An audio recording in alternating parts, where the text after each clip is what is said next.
and numbers add to a story. Imagine some of the stories in the Bible without numbers. For example, just imagine trying to tell the story of Jesus feeding the 5,000. And, it goes something like this. Well, there were some people there, and Jesus had a few fish and some bread. And it didn't seem like a lot, but there were a lot of people. And, well, Jesus fed them. I don't know. That's all I have to share because, I didn't count. The story's not very interesting without knowing, 2 fish, 3 loaves of bread or whatever, and 5,000 people, not including women and children, which is really sad because we always hate that because, they didn't count the women and the children. Why didn't they count? Numbers tell a story. Stories are not very memorable without numbers.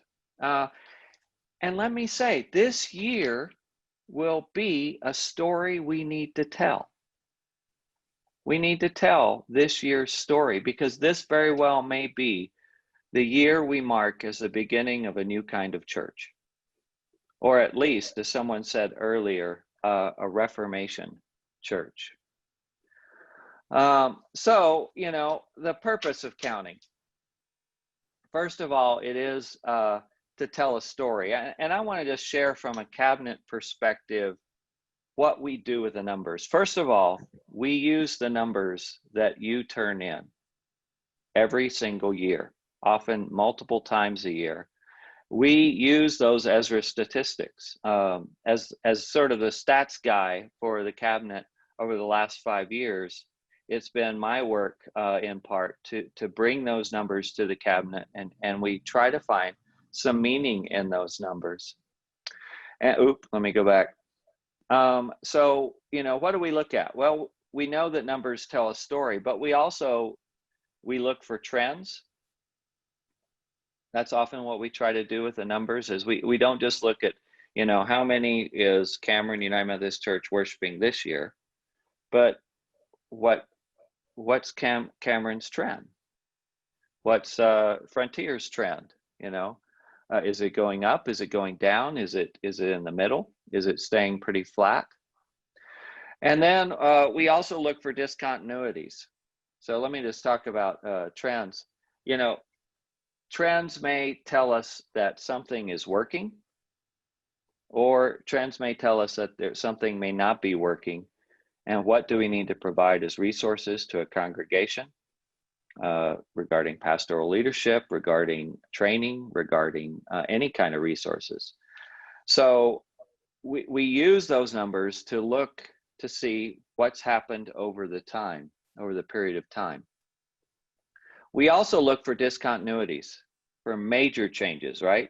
Like going from all of a sudden everything's stable and then all of a sudden the bottom drops out. Well, what happened there? Or we look for major changes up, like as a witness to something good that's happened. And we use this information because there is a lot of geography in our conference, and there's a lot of churches for basically 7 DSs, 10 members of the cabinet to try to stay connected with. And sometimes we can't stay connected personally, one-on-one. So we do it through other means. And some of the statistics are how we do that. So that's a little bit about why we count. Now, there's one more thing I want to say. We do not use numbers to compare. We don't use numbers in competition to say, well, this church is doing better because, they got 10 more people than that church. Or this pastor's doing better because they got 15 more people than that church. Or we don't use it as a comparison of church to church. What we're looking for is, if we're comparing anything, we're comparing you to who you were and to who you might be. But we're not comparing you one to another. So this isn't a competition. This isn't a sense of who's going to get the highest numbers and who's going to get the award this year. So let's talk about how to count. And I will try to put this in the chat, but there is I am shamelessly borrowing from Jeremy Scott on this, because he's done some good work. And one of the questions is, how do we count given that we're in a different model? And so there's a site that I'll be using. But it is different. It is very different in how we count numbers now. And what I want to say first is the first thing we need to do is not try to combine what's in person with online. Because really, we're talking about comparing oranges and raspberries and strawberries and even snozberries. And anyone want to guess what movie that's from? Put it in the chat. To apples of in-person Sunday morning worship, all right? So we should record what makes most sense for your platform, but record it separately from in-person worship. So if you are doing blended, or if you kept your numbers up until March 18th, keep those separate. And then count, try to figure out how to count for whatever platform you're doing. And Ashley Provino wins the award. Willy Wonka certainly was. But we talk about what platform you're using moving forward, what kind of, because this is two different things. So let's talk a little bit about the platforms. One of the issues about counting is that there are so many different platforms, and none of them were built just for worship, so that we could count numbers prior adequately. Down. So if we could mute Diane there. YouTube. Could someone mute Diane? There we go. Thank you. So none of these platforms were made specifically for us. And we just need to acknowledge that. And then, everybody's unmuted now.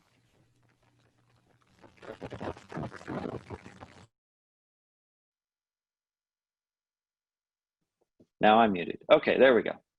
Now we're back. None of these platforms were made specifically for us. So we have to, like we're doing with everything else, we have to adapt and do the best we can, and then stay consistent. So, for example, there are a variety of ways that Facebook Live measures people that are connecting. There's some that are like 1 second. So, you know, if you click on that video for 1 second, they're going to mark it and you'll have a count. Well, you know, occasionally we have people that may only pay attention on in-person worship for 1 second and then they, you know, fall asleep or something. I don't know. But that's really not a very good number for measuring engagement, which is kind of the new word, right? Measuring engagement in what we are creating. So Facebook does have two other statistics. They have 1 minute views. So if a person watches for a minute, then they're counted. And that's pretty good. That's probably as close to anything like in-person worship that we have. Or you have peak live viewers is another statistic. So if you have, you know, 35 people on at one time, and that's the highest it ever gets, it'll tell you there's 35 peak live viewers. That's a pretty decent number to connect with, right? YouTube does it differently, of course. And you would want to pay attention to unique viewers, because YouTube will count how many times someone clicks on the video or clicks on the live feed. Well, if you know you click on it and then you go get a drink and then you come back and you click on it again, well, it's the same person for 2 counts. So it does have a unique viewers or concurrent viewers, which is similar to the peak live viewers of Facebook Live. So those are 2 helpful numbers. Other platforms, live streaming. I'm going to let you know that you could select, you could talk to Mark Calhoun about live streaming and statistics. He knows quite a lot about several live stream platforms and the statistics that are available to you. But what you want to look for is something that is as close to what we can count as in person. So not just how many people have touched it, but how many people have touched it over a period of time. How many people have been watching or engaging over a period of time. Now, Jeff Wakely talks about likes on live stream. And that is one way to do it. It is to have them, at some point during the worship service say, if you're here and you're enjoying being with us, or you're watching this morning, please hit the like button. And that would be a way. What other people are doing are creating a connection, and I think Rachel may actually talk about this, but connect cards. So basically an online form. It's like the registration pads that we often use in churches, except it's online. You send them to a form and you count the numbers. You have them fill out a quick form, a name, an email address, and then you can count how many people turned those in and track it that way. So that is another way, and that's probably the most accurate way of knowing who's on worship, except for the people that don't want to fill out the form. But it is a way of keeping track.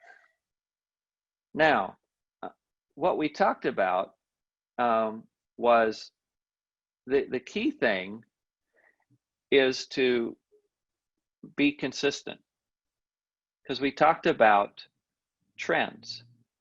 What we look for in the cabinet, what I recommend you as pastors and church leaders look for, is trends. So stay consistent and take notes. There's nothing worse than going back to a page of statistics like a year or 2 years later and going, how did we calculate this? What did we use? So take notes about what you're counting. Write down, we're counting 1 minute, 1 minute views on Facebook Live, and these are the numbers. And then be consistent and keep it every week.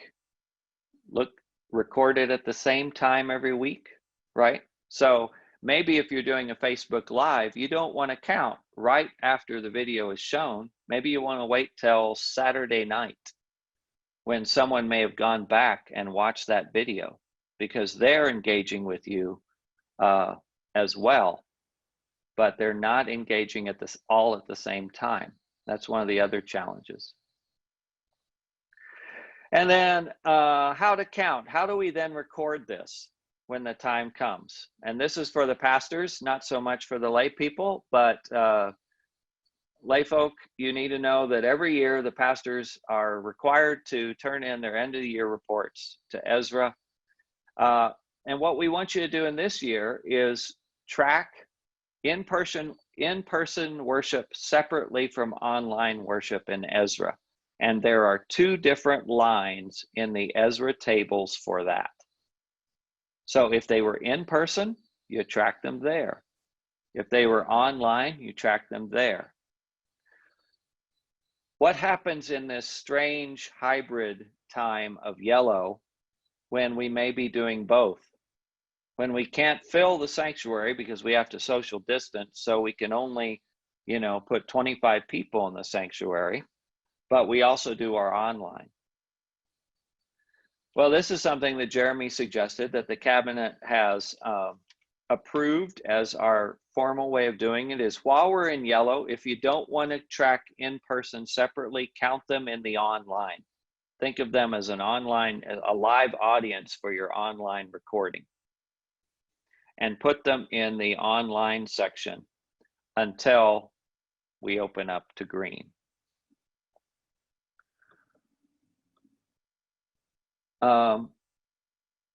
So I got out of order. So, record in your notes what you're recording, not just the numbers, but what statistic you're using. and then be consistent throughout the year. So let me stop there before I move to my second quick topic that was going to be 30 minutes. And let me just see if there's any questions, comments from the crew that are here today about counting or how to count. How are y'all doing it?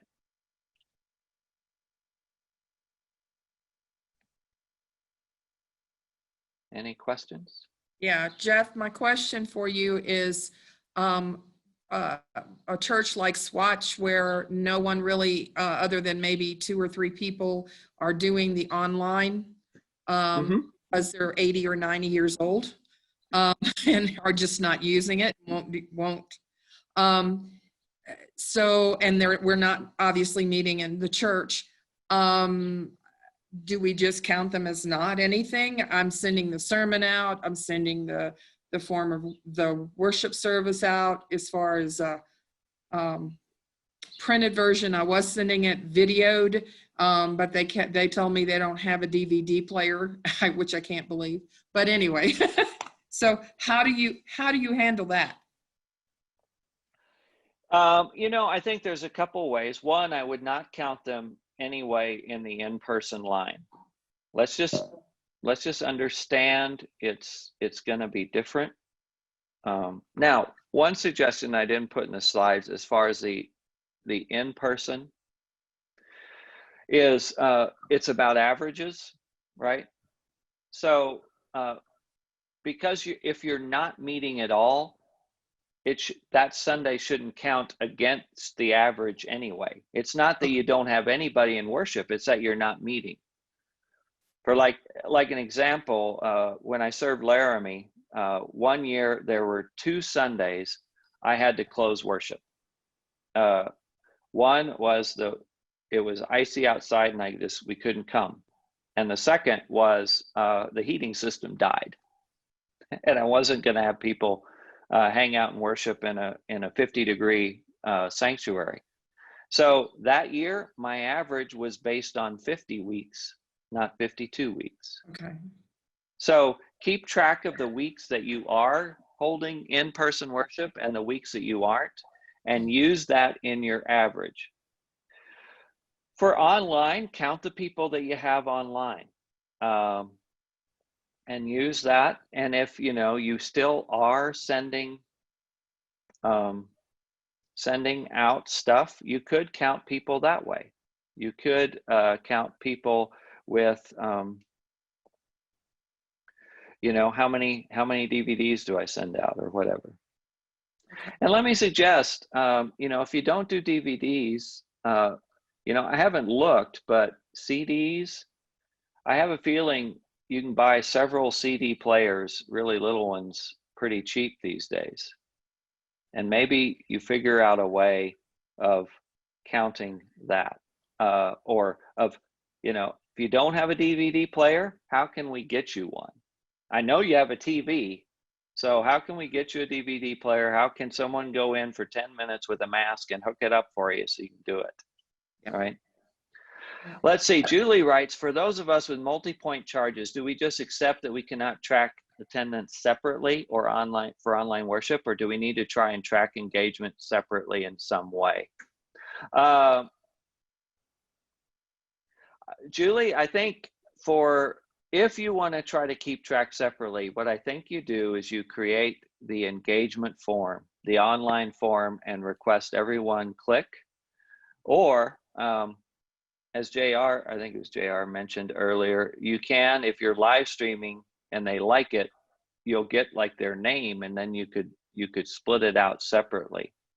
But I do think there would be a way where if you use your own way of registering attendance, you could keep them separate. But if not, be creative. If you have, how many roughly in the past were part of the church, right? So we know that the statistics aren't going to be great this year. We know there's going to be a lot of noise in the data because it's so crazy, but the trends is what we're looking for. Again, how do you use this as a tool to say, are we doing this well or not?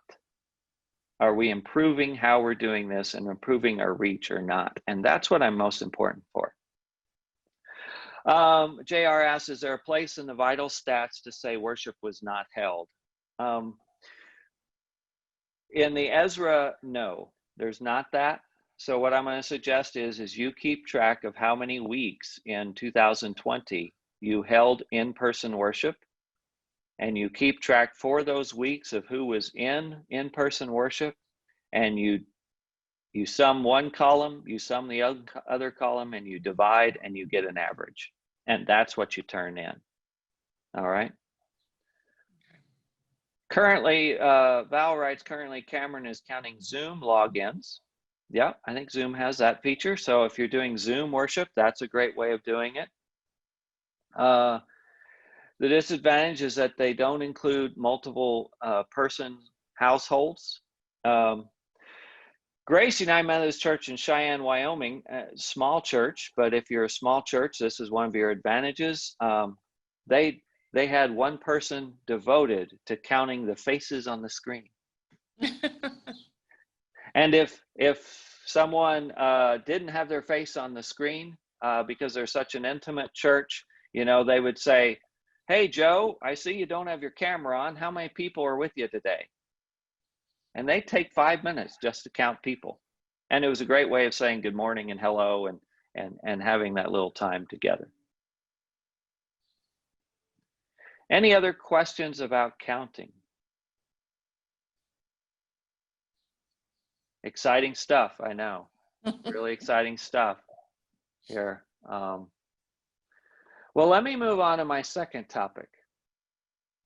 And this is kind of aimed at the clergy, but it's kind of not too, because when I was a DS in Wyoming, every time I met with a staff parish relations committee, at least, you know, anytime I met with them, I would give them a copy of the clergy covenant.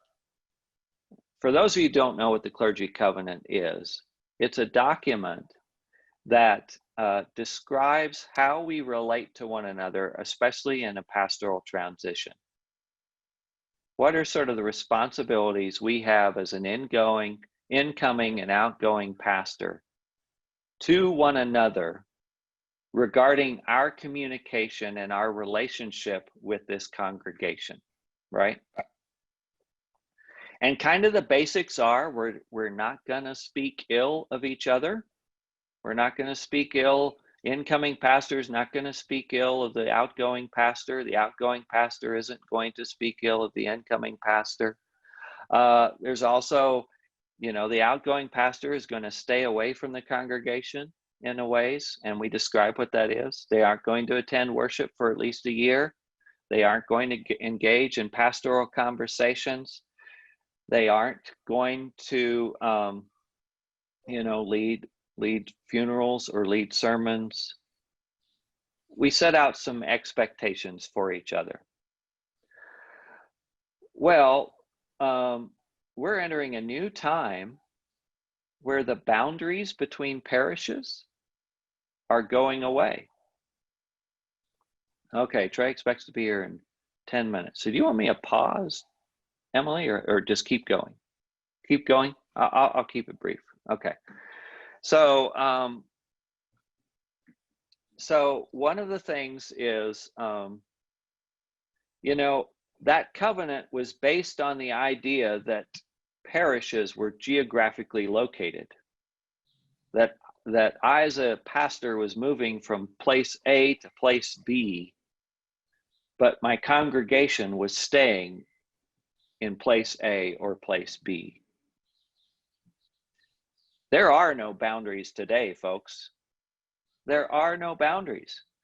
I can wake up on a Sunday morning and I can choose among 100, 200 different churches in our conference of who I'm going to worship with today. That changes how we relate to one another as congregation and clergy to clergy.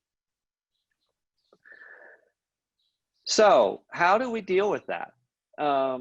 In a world of online worship where geographic and parish boundaries become meaningless, first of all, we need to do a little clergy covenant work to sort of reinterpret our relationship with one another. And we may, as clergy, need to do that soon, maybe even at Orders Retreat or something. But we also need to recognize that there's always been church hoppers. There's always been people who've hopped around, especially in closer locations. And there's always been efforts to undermine a pastor's authority. Sad to say, it happens. So how do we deal with that in the new context? First of all, let's name what the covenant is for. The covenant is not just rules for rules' sake.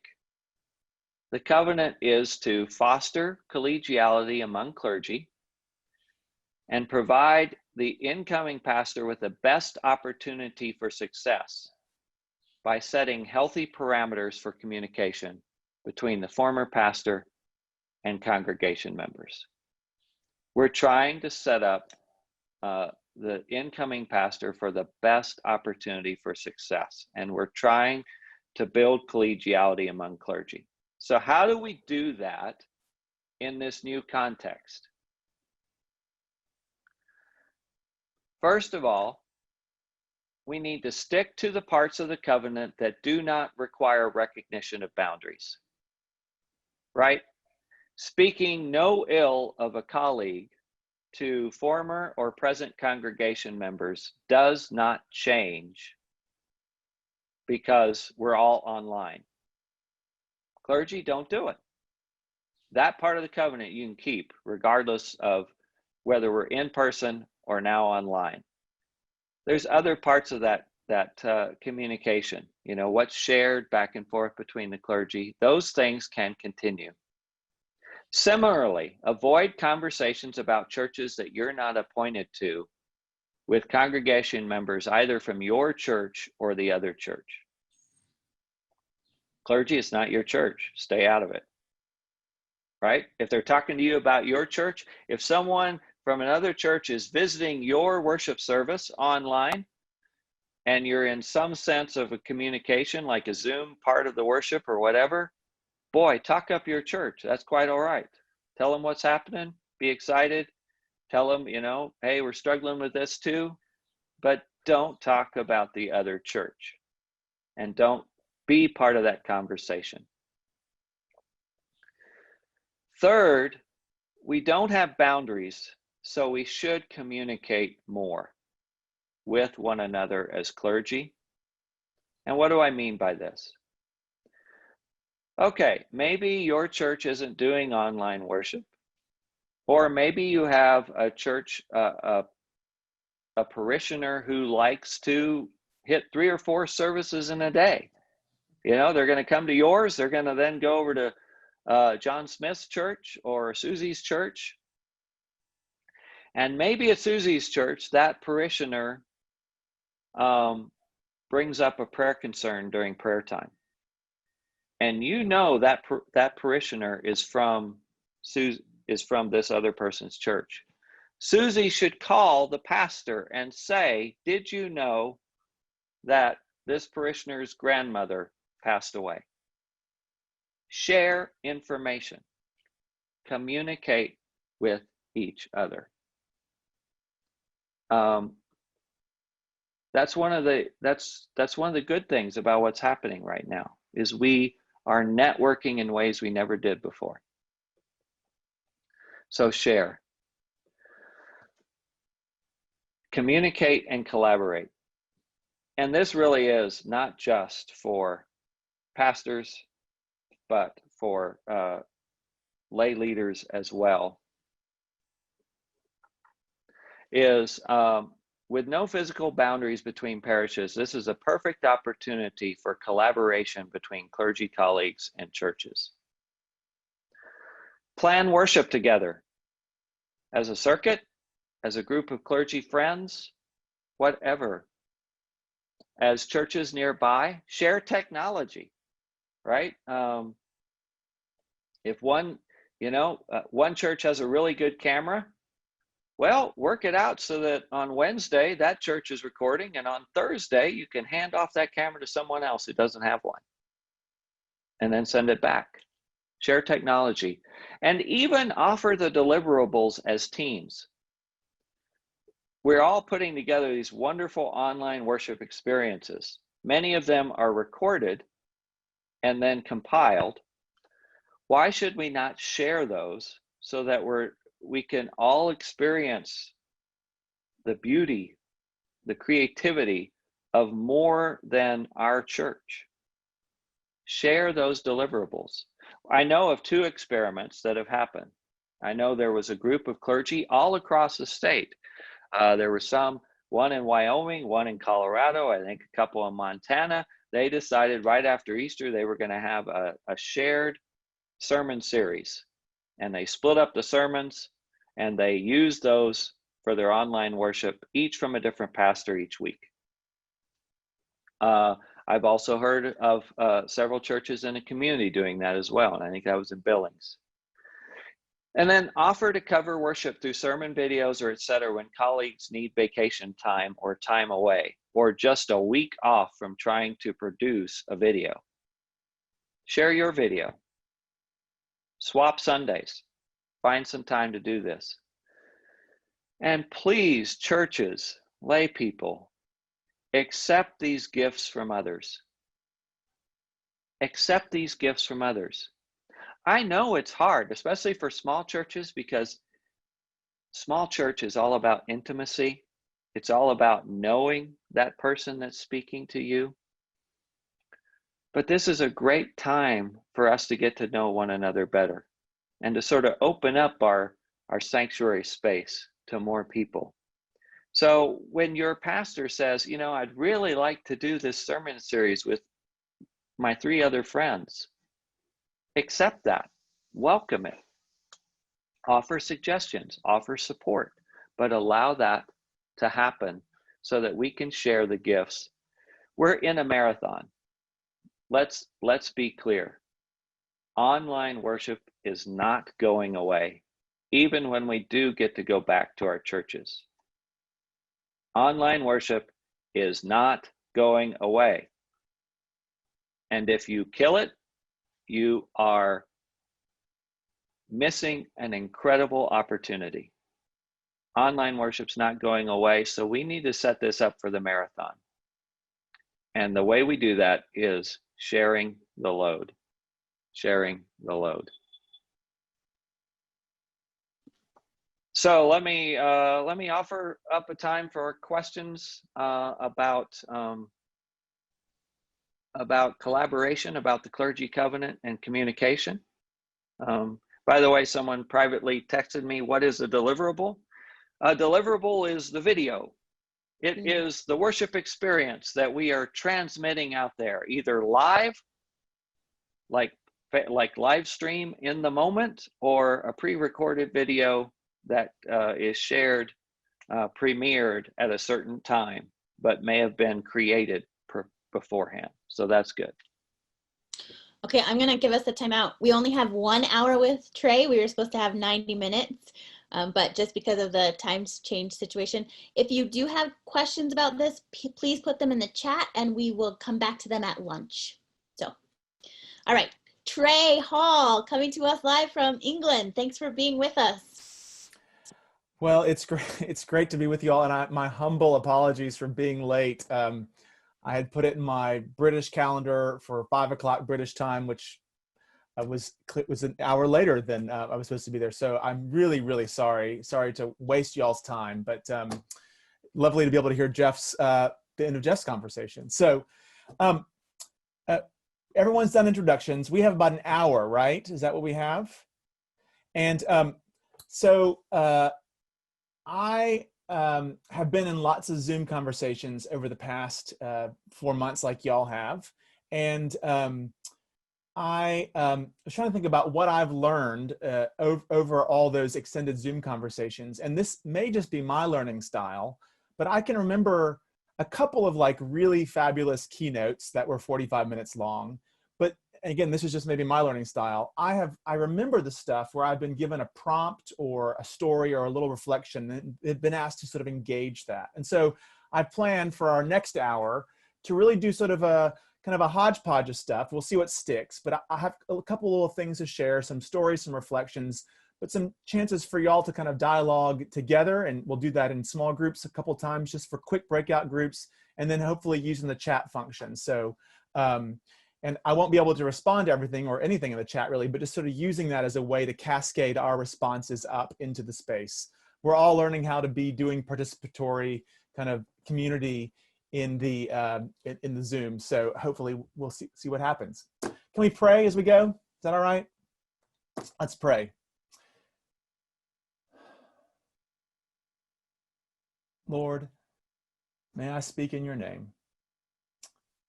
May we all speak in your name and live in your name and serve in your name. It is a good name. Thank you, Lord. Amen.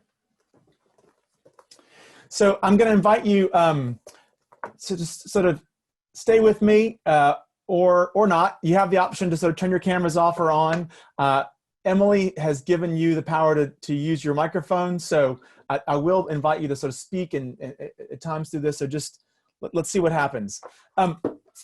I was on the train this winter before lockdown started, and I was talking to this guy called Gavin. And Gavin is a 30-something guy.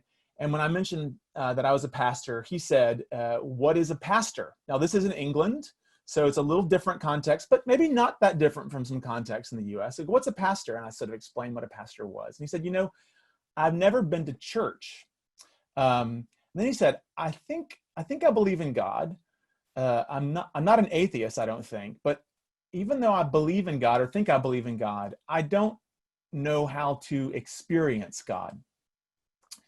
At the time, I was rereading a book called Faith Formation in the Secular Age. And I don't know if you've seen this book or it's by a guy called Andrew Root, who teaches at Princeton. He's got a trilogy. The first two are out. I highly, highly, highly recommend this. It feels like a jewel. And I would commend this to any pastor doing work in the West. Andrew Root is basically, this is sort of a Cliff Notes version of a work called The Secular Age by a Catholic Canadian philosopher called Charles Taylor. And Charles Taylor writes that we sometimes misunderstand what secularity is or the secular age is. And he says sometimes we think about the secular age as kind of militant atheism. But he said secular age is really not that, and not at least in the past 30 or 40 years. Secular age is less defined by what he calls less defined by militant atheism, but more what he calls by a diminished capacity for transcendence, a diminished capacity for transcendence. And that is what I think Gavin voiced so kind of quintessentially when he said, it's not that I don't believe in God. I think I believe in God. I'm not an atheist. It's that I don't know how to experience God.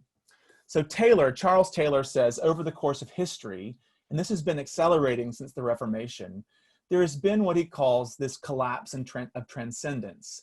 And what he means is that we have come to a place where in general, he says, we no longer expect divine action in the world. We no longer expect divine action in the world. We actually don't even expect divine action in the church. We don't expect God to move. We don't expect God to speak.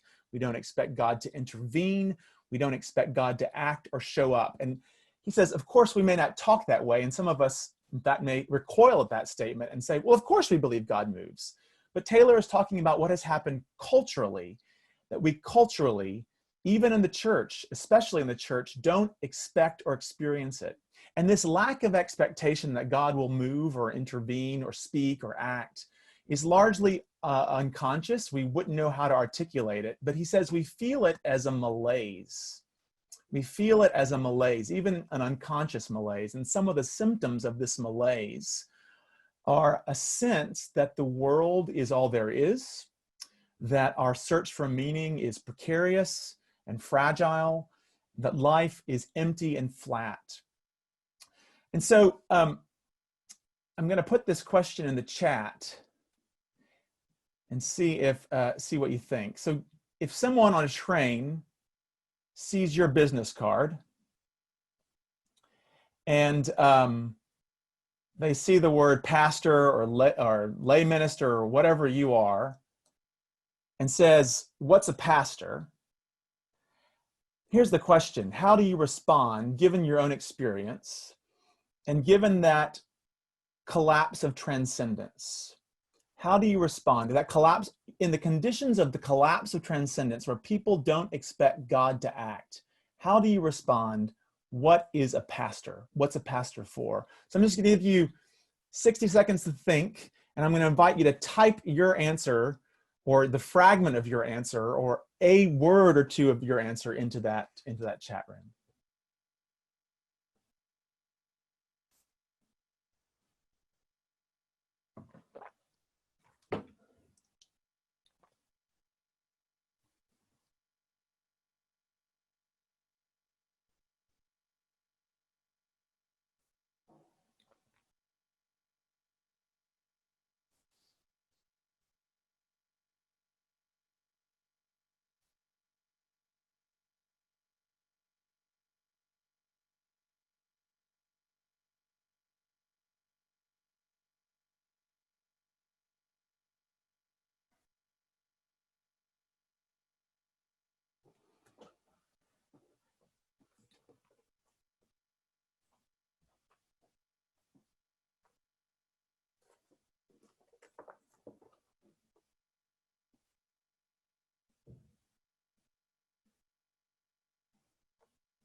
So a lot of what, thank you so much for those things that are coming in, and keep popping those in. And I think a lot of what has influenced me in the past few years is kind of reconnecting with my own calling as a pastor, as a church planter, to help people wrestle with transcendence, to experience transcendence, to use the highfalutin word of Charles Taylor, to be able to know their lives as the place where God actually shows up, acts, moves, speaks, and where they can trust that and come to understand that. But I want to tell you about a place that I experienced transcendence. And this is about 15 years ago. It's the first time I ever went to a meeting of Alcoholics Anonymous. I was working on a sermon about addictions. And I don't know about y'all, but sometimes before you preach on something you haven't preached before, you figure you should do a little research. So I thought I should do some research and went to an AA meeting. I don't know what your experience of AA was or is, or what you think about recovery. This is about 15 years for me. And I sort of experienced what I thought AA would be a lot about was sort of a community of miserables, people who are whining and whinging and blaming other people for their problems. But what I found when I got to that AA meeting for research purposes, what I found was the atmosphere of a party. Someone welcomed me, someone showed me to my seat, someone gave me a cup of coffee, and I remember I was sort of shoved in between this skinny white wayfish skater guy and this octogenarian black woman. She was in a mink coat and had gorgeous red lipstick, and we're sort of there in this basement, sort of crowded in. And someone said to me, the leader said, as we're getting started today, is there anybody here who's celebrating a sober anniversary? And people started just standing up and saying, today I've got 30 days clean and sober. Today I've got a year free of drugs and alcohol. Today it's been 2 years. Today's my first day. Today's 25 years, and all these testimonies. And people in the room, there were about 100 folks there, were just responding to these testimonies by saying, "You can do it. Yes, well done." There was applause. It's very American. I live in Britain now. That probably wouldn't happen at a British AA meeting. But it was just this kind of, there was a sense of, it felt people were shouting hallelujah. There was this sense of joy kind of suffused in the atmosphere. And at this point in this AA meeting, I started to cry. And I remember I was crying so much in the midst of all these testimonies that the research notes that I had taken for my sermon on addictions for later that month were smeared with my tears. And the black woman next to me in the mink coat with the lipstick, she says, "Are you okay?" And I said, yeah. She said, do you need a tissue?" And so I said, yeah, that'd be helpful. And she started fishing around her purse. And she hands me the tissue and she says, are you okay? I said, I don't know why I'm crying. I'm just here for research purposes. And she looked at me with the eyes of someone who knew, the eyes of compassion. And she said, okay, baby, okay, just research purposes. All right. She saw in me what I wouldn't see for a couple more years when I came back to AA for my own purposes, which weren't research, but were about spiritual transformation, getting sober, getting clean. But that meeting continued, and two people got up and shared their stories, longer stories, about all the stuff that had gone down in their lives. And you know what I mean when I say all the stuff that had gone down, all the stuff that had happened to them, all the stuff that they had done that had landed them in this pit where they knew they needed help. They were telling the truth. They were telling the truth about lying and losing and falling and failing and forgetting who they were. But they were also telling the truth about how their lives had changed, about how against all odds they had encountered something that broke them out of the prison of their addiction into the freedom of life. And as they told their stories, I was still crying, but everyone in the room, everyone else in the room was laughing. There was, again, it was this joy. It wasn't a laughter that covered over the stuff that had gone down, but it wasn't avoidance. It wasn't denial. Something else was going on. It was the laughter of spiritual joy. It was the laughter of spiritual transformation. And I learned later in AA that the only prerequisite for recovery is admitting failure. It's hitting bottom. And hitting bottom is where you accept beyond a shadow of a doubt that there's nothing else you can do to get better, except to confess that there's nothing else that you can do. You've reached the end of your own power. And in order to get better, you've got to surrender to another power who is not you. You've got to turn it over. You've got to let it go. You've got to trust. Now, the AA 12 steps are like a really, really good discipleship pathway. They are 12 deep steps. There is lots of work involved. There is accountability. There is confession. There is repentance. There is prayer. There is amends making. There's reparations. There is evangelism. It's all there in the 12 steps. If you haven't read the 12 steps, look at it. It's basically the gospel broken down in 12 steps. AA says we want to disciple you into this way of being. And this is what we can offer you. And we do this as lay folks, kind of discipling each other. But they say really clearly, none of that will work. None of this discipleship will work unless you first admit your problem, which is that you are powerless to change yourself. You are powerless to get yourself out of this pit, this bottom that you've hit, until you surrender your power to someone who's not you. So that's AA. Does that remind you all of anything? I felt like I was at a revival because I was at a revival. And I didn't realize until much later, after I had started undergoing recovery myself and getting clean and sober, that one of the reasons that AA works is because it helps people encounter transcendence. It helps people know themselves to be encountered by a power which is not them, which is in them and through them and for them, but is finally not them. AA helps them experience that, encounter that, wrestle with it, and begin to understand and narrate their whole lives, not just a part of their lives, not just the sober part, not just the I'm not drinking part, but the totality of their lives through that whole experience of coming to be known by God and the God that leads us into sobriety and serene living. So AA reminds us, what in our cultural malaise, church is about. And really interesting. Since lockdown, I have been in lots of Zoom meetings, lots of church meetings, lots of worship services, lots of church planning meetings, and lots of AA meetings. And I have to tell you that the folks in recovery, in my experience, through the 100 or so people that I do recovery with here in London, the folks in recovery are doing a lot better in lockdown than the average human being. And they're doing a lot better than most Christians I know. And I wonder what that's about. I wonder if it's because they have been discipled into a way of taking each day as it comes, of knowing what's their work to do and what's not their work to do, and knowing that finally at the end of the day, that God is here working, and we have to surrender all of our work and our outcomes to God. So you may not be an addict or an alcoholic, though I've seen someone quote Richard Rohr in the chat. Richard Rohr says that everybody is addicted to something. And so here's my question.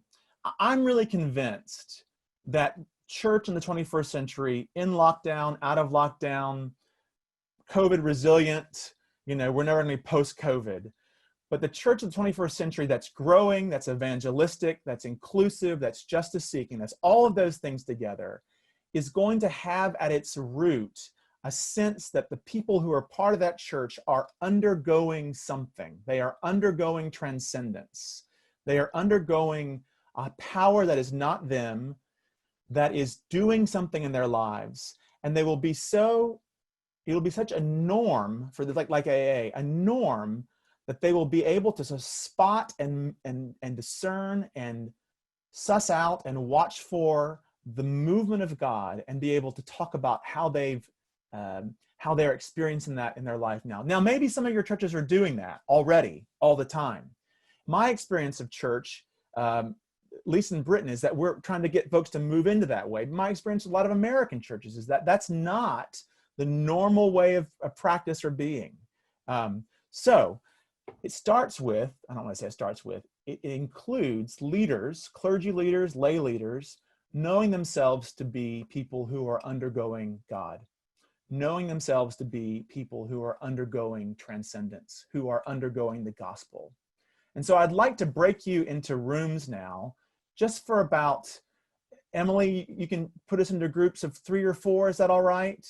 And I'm going to give you about 6 minutes, 6 or 7 minutes. And the question is, how are you undergoing the gospel right now? How are you experiencing the gospel changing you personally right now?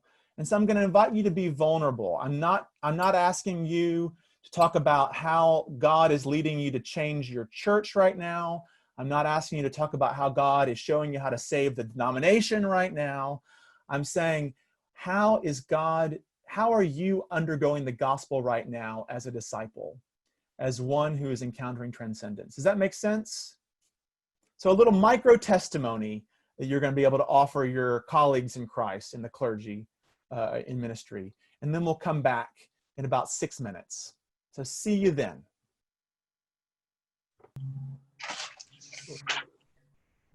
That was really cool. I just have to say, I've never been in a breakout Zoom before. That was really awesome. I like that was really, I know, I agree. It was really neat. It was really fun. Oh my gosh. Well, welcome to, you can add this to your gatherings now. You can break people up and how do you do it? Are the mechanics easy, Trey? Yeah, pretty straightforward. Yeah. You got a fabulous technological wizard here in Emily, so she can tell you how to do it after lunch.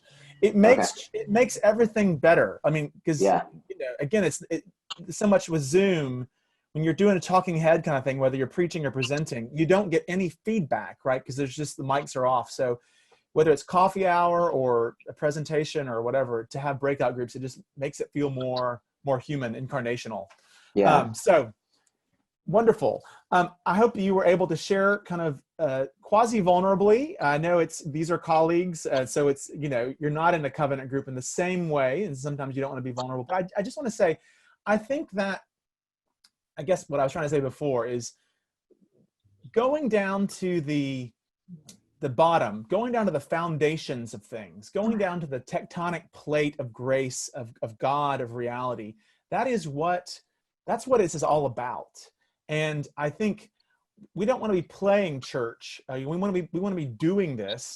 And I think what AA shows us is that sort of what Wesley in the movement in the 18th century, the small groups movement, where we are watching over each other in love and being really honest about the stuff we struggle with. I mean, it's sort of basic stuff, but I find in church change, in church planting, and church redevelopment, this is what I told Jeremy Scott when he invited me, most of the stuff that is transformational is stuff that we know are the right answers, but don't practice. You know, we know the right answer is, how is it with your soul? What does it mean for you today, not 40 years ago, not last week, but today, to be undergoing the gospel? And what does that feel like? And that's where the gold is. So we know the right answers, but we often don't do them. So I'm going to move on because we've got about 25-ish minutes, and I want to get into some other things. So I work in the British Methodist Church now. I'm an ordained elder in the United Methodist Church, and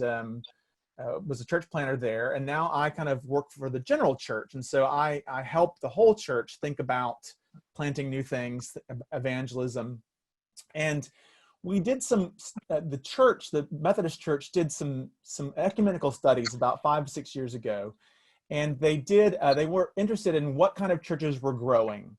And so they did this big ecumenical study, and they came up with all these things, all these factors that were present in growing churches. Okay. And the factors are things that you would expect. So they weren't saying they were causal, but they were saying in growing churches, we find these things. And they are things like awareness of context, strong leadership, lay and ordain, clear purpose, willingness to adapt and change. I can send you the link to the stuff, and you can read all those things. You've heard about these things because basically it's the same stuff that every church growth study finds that are factors for church. It's the same stuff. We were interested in the Methodist Church, which is quite a declining denomination here. So 25% of the churches are growing, 75% are declining. And so my job is to help the church kind of wake up to our call to be people who are committed to evangelism and church change and church planting.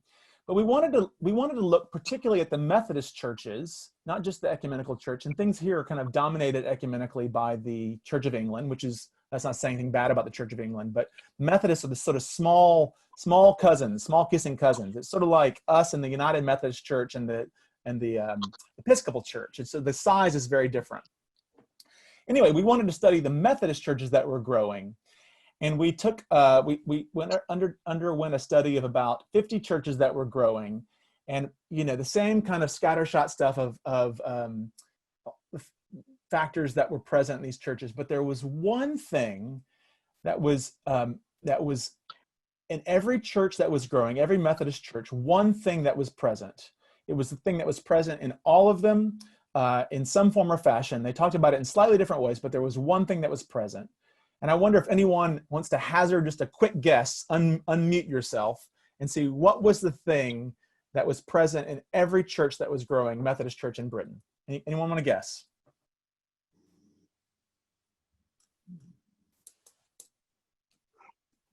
Small groups.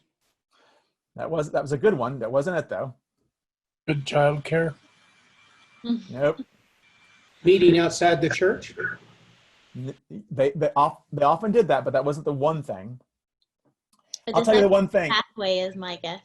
What's that? Discipleship pathway? Most of them had one. Yep. Here's the one thing for the sake of time. I would never have guessed this.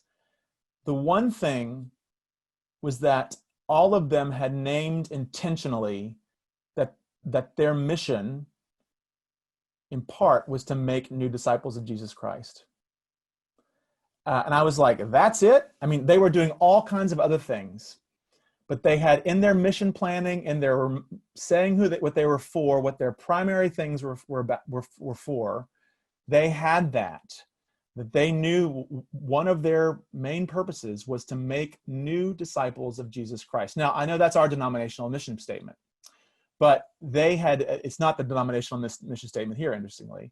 But they had come to the place where they had taken that as their responsibility, as their mission, as their thing. So just to sort of say that, there's something about clear purpose, and that clear purpose being making new disciples. So my job on this team is to help the Methodist Church in Britain take that seriously. And so we get into the conversation around evangelism, which is whether you're planting a new church or you're in an existing church that's trying to change, evangelism is the thing that we can all get together on. We can all get together on evangelism.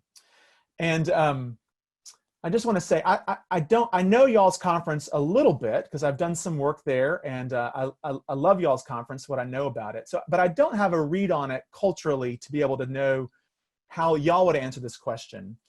In the British Methodist Church, our mission statement is much more, well, it's to respond to the gospel of God's love in Jesus Christ. Basically, that's our mission statement, which is, it needs some work, I'll be honest.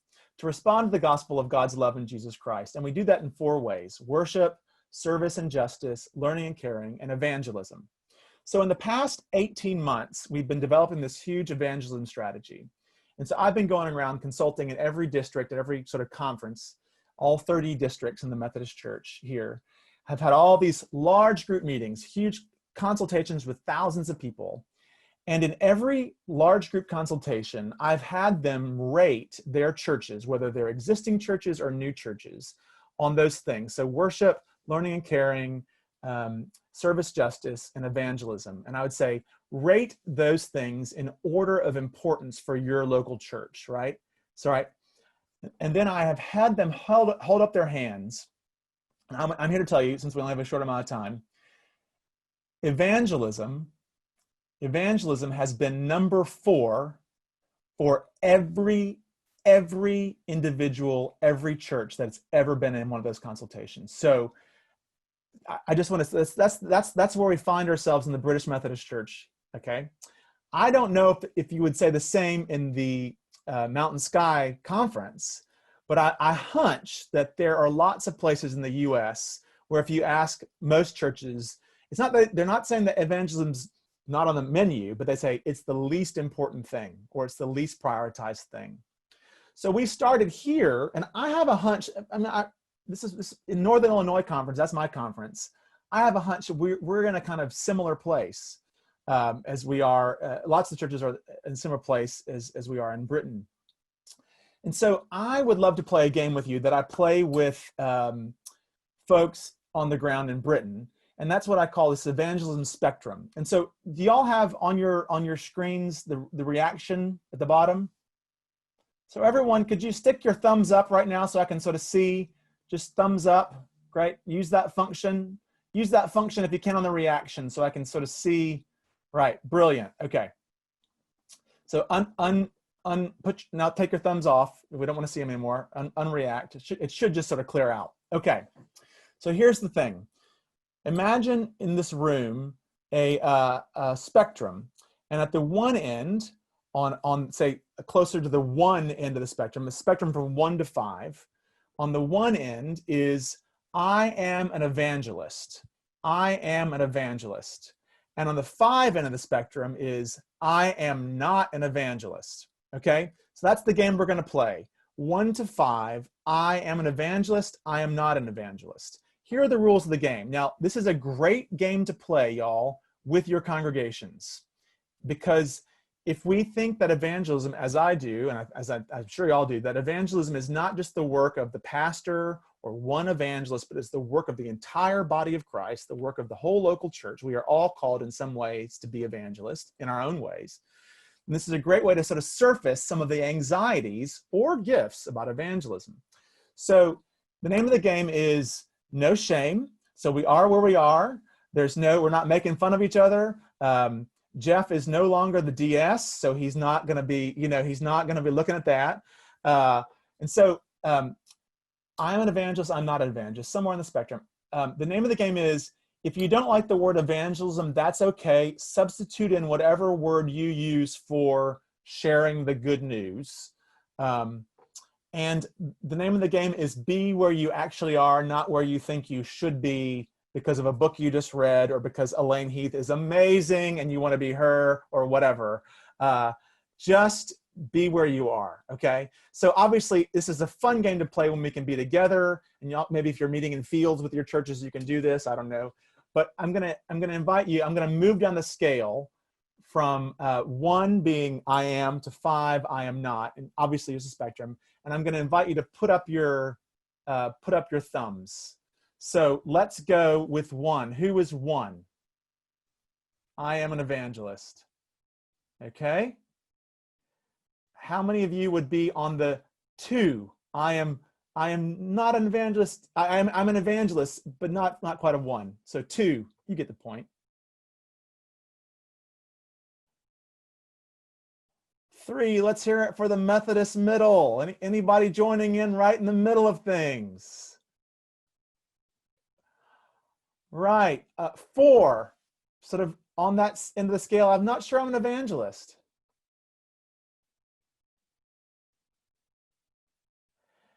Thank you. And then anybody who's a 5, you're like, I'm just not. It's not my thing.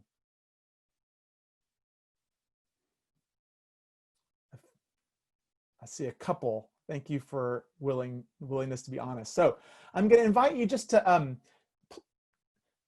do this one more time. And now I'm going to ask you if you have moved towards the I am an evangelist sort of pole over the course of your life and ministry. So if you've moved towards a 1, maybe you're still a 4 or a 5, but you've moved towards a 1, I'm going to ask you to stick your hand up in a second. If you've moved towards a 5, I'm going to ask you to stick your hand up. So 2 groups. And I want to say, I should have said this at the beginning, I don't think this is a scale of faithfulness or morality. I think so this is not about effectiveness for ministry. It's just about where you are. I'm curious about how you've moved because of your life and ministry. Does that make sense? So if you have moved towards a 1 over the course of your life and ministry, I am an evangelist, put your thumbs up.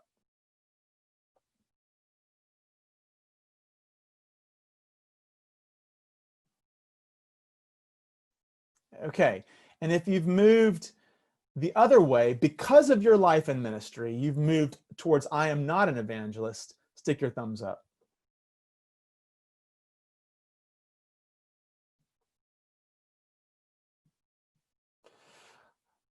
Anybody who's like, I am in the same place I was when I came into ministry? Anybody who's like, I've stayed the same?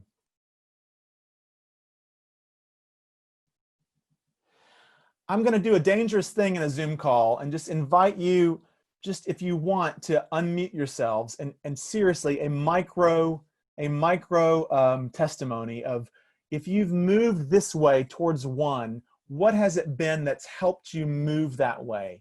So just quick, like 3 or 4 seconds, just speak into the space. Married a pastor. Okay. My colleagues. Coincidences. Spiritual awakening. Working in the community. Experience of healing from sexual abuse when I was young. Mm-hmm. I live in Utah.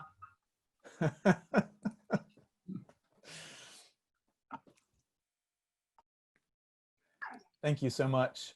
Outreach ministry. Okay. Elaine Heath book. Elaine Heath, she is oh, I adore her. Okay, thank you. Just for those of you who have moved towards I am not an evangelist because of your life and ministry, and thank you, please feel free to put any of all of this in chat too, so you can have a record of it.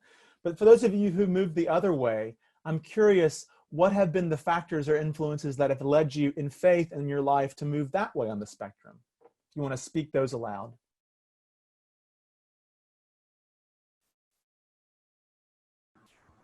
Exhaustion from being a church planter for 5 years.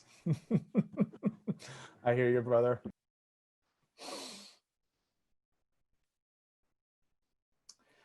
So go ahead. I was just going to say, I think it's like the lack of seeing like real transformation happen within the church that, you know, it like gives me pause to like offer. It's not necessarily like evangelism to like a relationship with Christ. It's a lot, like not necessarily wanting people to come into the church, if that makes sense. Yeah, it does. It does. So yeah, it does. I think there have been a lot of bad examples of evangelists in the past. Yeah. And some of us just don't even want to associate with that name. Yeah, that's right. That's right. I wish I were with y'all right now. I wish we were in a field someplace playing this because it's such a great game. And if we had more time, we'd surface all of that stuff and kind of play with it. And the reason I think it's great to play with your congregations is because there's so much stuff, so much baggage, so much hurt, so much people have experienced abuse, you know, at the hands of so-called evangelists. And so if we're going to be people who are committed to evangelism in a healing, inclusive, deeply Christ-centered way, then we have to start where we are, you know, to say you can only start from where you are, as James Allison has pointed out. So the things I hear across the Methodist Church in Britain when we play this game is people surface some of the same things that y'all have surfaced. And but the major things are, the barriers are, I don't think I can be an evangelist unless I have a particular theological orientation, or I can't be an evangelist unless I'm like Billy Graham or Oprah Winfrey or whoever, fill in the larger than life character. And people say that they aren't helped by evangelism. They realize they can be evangelists. The major shift for becoming more of an evangelist is I did evangelism with my church. So the practice of evangelism, just the practice of it in a healthy way, leads more people to move along the spectrum towards I am an evangelist. So when people realize that the call to be an evangelist is from their own theological orientation, from their own undergoing of the gospel, not by pressing into a certain personality or having a theology transplant or a personality transplant, it really can unlock things. So I encourage you to play that game. But then the harder work, and this is going to be our last 10 minutes, if that's okay. I get the invited to come out to congregations a lot to help them plan their evangelism strategies, and my team does this a lot. And so this is people who've already done the exercise. They're like, yes, we want to evangelize. We want to practice evangelism in a healing and healthy way in our communities, invite people to know Jesus and to experience grace in community. So they're there, and they want me to come in, and they're like, help us do evangelism. And I'll say, okay, let's make a list of all the things you think you should be doing if you're going to be evangelistic in your communities. And people start making a list, and you know, you get the pad of paper out, and it becomes really clear after, you know, just a few minutes that the barrier to evangelism is not a paucity, a lack of good ideas or interesting community engagement ideas. Often churches will come up with like 50 things they could be doing in their communities like tomorrow. Now, this is all pre-COVID, but you know, in COVID, you know, we're doing this too. So the question I ask is, after they made a list of all these things that they think they should be doing, which is like going out to fairs or knocking on doors or whatever it is I'll ask the question, so why aren't you doing these things that you think would be really good ideas? And, you know, the same stuff we get as clergy and lay leaders in the United Methodist Church. We're too busy, we're stretched, we're exhausted, you know, and so that is real, right? That's real. And you have, you know, in order to pick up anything that's important, you're going to have to let some things go. And that's just part of change. So, but what becomes clear is that the deeper anxiety that lots of people experience is less about techniques or skills or programs and more about what the gospel actually is that we're supposed to be carrying. And so I'm going to recommend another book here in a second by Mark Teasdale called Evangelism for Non-Evangelists. And his whole thing is, until your congregation really wrestles with your experience of the good news and the way that you talk about and express the good news, it will be you'll always be able to go out there and do cool community engagement activities. But the major barrier to churches becoming evangelistic in the best sense of that word is that they haven't, as a community, grappled with what is the gospel actually? What is the good news? What does the human life, the cosmic life, the creation's life that is coming to be alive with the good news, what does that life look like over time? It's a discipleship question. And I think people often want quick fixes for evangelism, and I think there are some low-hanging fruit. There just are, and y'all know what those are probably. If you don't, shoot me an email. I'll send you 10 things you can do right now. But I think the deep work is helping and COVID times is a great time to do this, actually. I really do think this is a great time to do that deep work of how do we as a congregation experience the gospel. And theologically, I'm sort of like a progressive evangelical.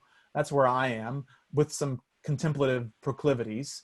Y'all are probably all over the map, which is great. Thanks be to God. It's a broad church. Amen. Fabulous. My point is, and I don't think Mark Teasdale's point is, that every church needs to have the same understanding or definition of what the gospel is, but that it needs to have a rooted and claimed understanding of that. And when you get that, and that takes work in small groups and discernment processes and all those things, but when you come into that, then your evangelism strategy, your evangelism engagement strategy becomes not just the 5 things you need to do that are low-hanging fruit, but you begin to make plans based on your own theology, your own undergoing of the gospel and how you talk about it, the community's needs, and where those things intersect. If we had a ton more time, I would have broken you up into small groups again and asked you to sort of fathom that question. What is the good news? What is the gospel? And so I've done this exercise with churches, and it's so fabulous. First of all, most of them are stunned by that question. They're like, because they haven't been invited. I'm talking about British Methodist churches. I'm sure it's different in the United Methodist Church. In the British Methodist Church, they haven't been asked, many of them, to think about that question or feel that question in a long time. They've outsourced that question to the preacher. So when they begin to grapple with that, it's uncomfortable. But once they start talking about it, so beautiful. You have 100 people in a room and you say, what is the gospel? And people, you can do it however you want to. Post-it note exercise. That's often how I'll do it. You can't do that in these days so much. But what you start to see in a body, say one local church, is when you ask that question, you ask individuals to sort of write down what that is for them. And you post that up on the wall, or however you kind of get aggregate clouds together these days. You start to see themes, and it's fabulous. And it's not usually one thing, but what you'll start to see is patterns with, gosh, this congregation, when we talk about the gospel, we talk about being forgiven from sin. And that comes up over and over and over again. Or this congregation talks about reconciliation or homecoming, or this congregation talks about social justice, And so what I'm trying to say is, there are all kinds of different ways churches will talk about this, but when you get some clarity about how God is speaking to you, not just individually, but as a body and calling you, then the work of evangelism gets so much more fun. So my book recommendation as we finish up is Mark Teasdale's work, Evangelism for Non-Evangelists.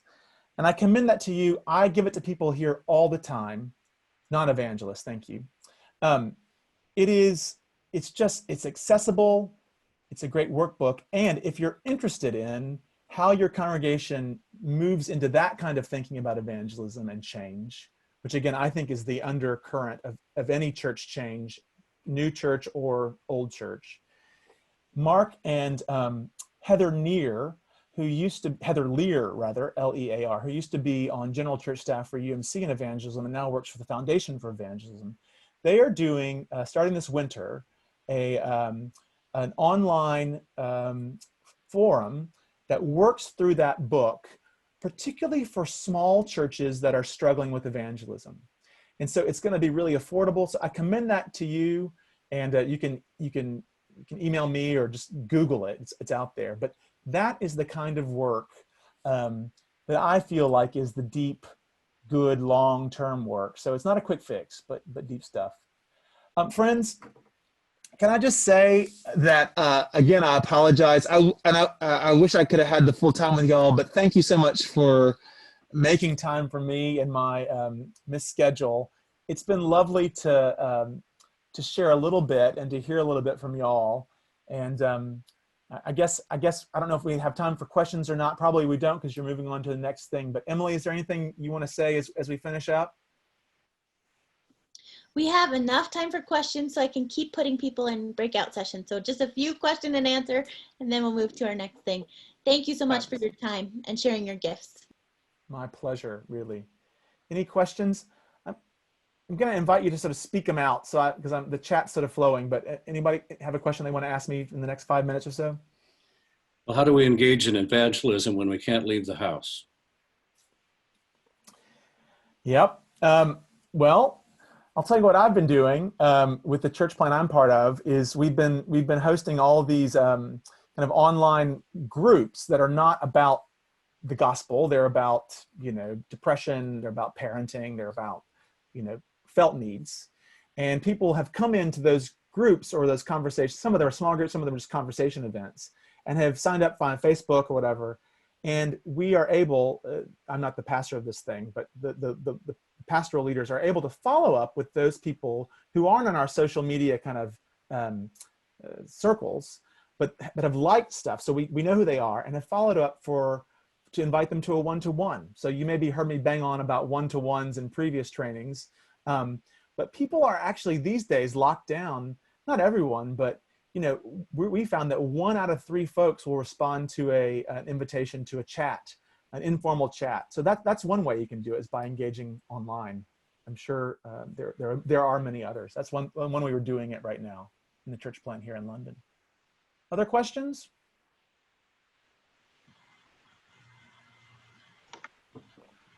Hey, Trey, you sound a lot like when we were talking about things in London. What's going on in your work as composed to what came out of Alpha so many years ago with the very strong conservative bent that Nikki Gumbel and others were doing? It's a neat thing to hear you giving voice to what sounds like a different approach to the same thing that I think they were engaging in. I mean, absolutely. Just full disclosure, I have a lot of time for Alpha in the sense that I think what they did really well was take discipleship seriously, and doing that in small group, doing that over meals. Theologically, it's in a place for lots of reasons that I'm not, but I think the pattern is helpful, and I think that's what I'd say. And I think we're starting to see here. I mean, the British Methodist Church. Some of the churches that are growing have used either Alpha and adapted it for a more Wesleyan kind of sacramental theology, or have sort of made their own. We are in a place though where most churches don't have discipleship pathways, and so that's another part of our work. Okay. But I think that mix of, and I would say this is what AA does really well. It's a mix of, there is a conceptual framework. So this idea that discipleship doesn't involve like concepts, I think is wrong. So there is a conceptual framework, but it happens in relationship. It happens also, there's also an experiential thing, but we know that already because we're Wesleyans, right? Right. Good, thank you. Is the Fresh Expressions movement still relevant there? Yep, it is. Fresh Expression started about 15 years ago. We just completed some research last summer. The growth that has happened in the Methodist Church, as the Methodist Church has declined, there are 180,000 members of the Methodist Church, down from 200,000. That's how small it is, down from 200,000 about 2 or 3 years ago. So the decline is, we're at cliff edge. We are a tsunami. That's where we are. There are 24,000 new Christians in Methodist Fresh Expressions. The great majority of them are not members of the Methodist Church, but are active participants in a Methodist Fresh Expression. So they're not counted in our membership, but they're in our community roles. So we know, even in a sort of fledgling way, that organic way that Fresh Expressions kind of works, that new places for new people, or basically a Fresh Expression is just a church plant on a small scale. What we know is new places for new people, new communities that are targeting unaffiliated folks actually work in drawing in unaffiliated folks, which is why the Methodist Church here, thanks be to God, has just passed at our conference this summer a serious shift towards planting new churches and new Christian communities and fresh expression. So it's working. It's messy, but it's working. Thank you, Trey, so much for your time. It's great to be with you, and we are so appreciative of you coming over across the pond to be with us today. Love being with y'all. God bless you there in Colorado and Utah, and where else are you? What other well, all the other states as well. Montana. God bless you. Montana. You know, all right. Wyoming. Take care. Wyoming. Sorry. God bless you all. I'm going to open our next breakout sessions. This is according to what you put in the chat. If you didn't tell me where you wanted to be, you may end up nowhere, and you can still let me know where you'd like to go, and I'll put you in that room. So at this time, I invite you to go to your breakout sessions, and we will come back at noon if you'd like to have more conversation and question and answer. Otherwise, you can be on break at that point until 12:30, and we'll be back with Rachel Gilmore at that point. All right. I am a church planter by trade and started at Path One. So I'm the director of recruiting, assessment, and training for church planters. So if anyone is discerning a call to plant a church, we can get involved in some holy mischief together. But I'll be sharing a resource today developed by one of my colleagues, Paul Nixon.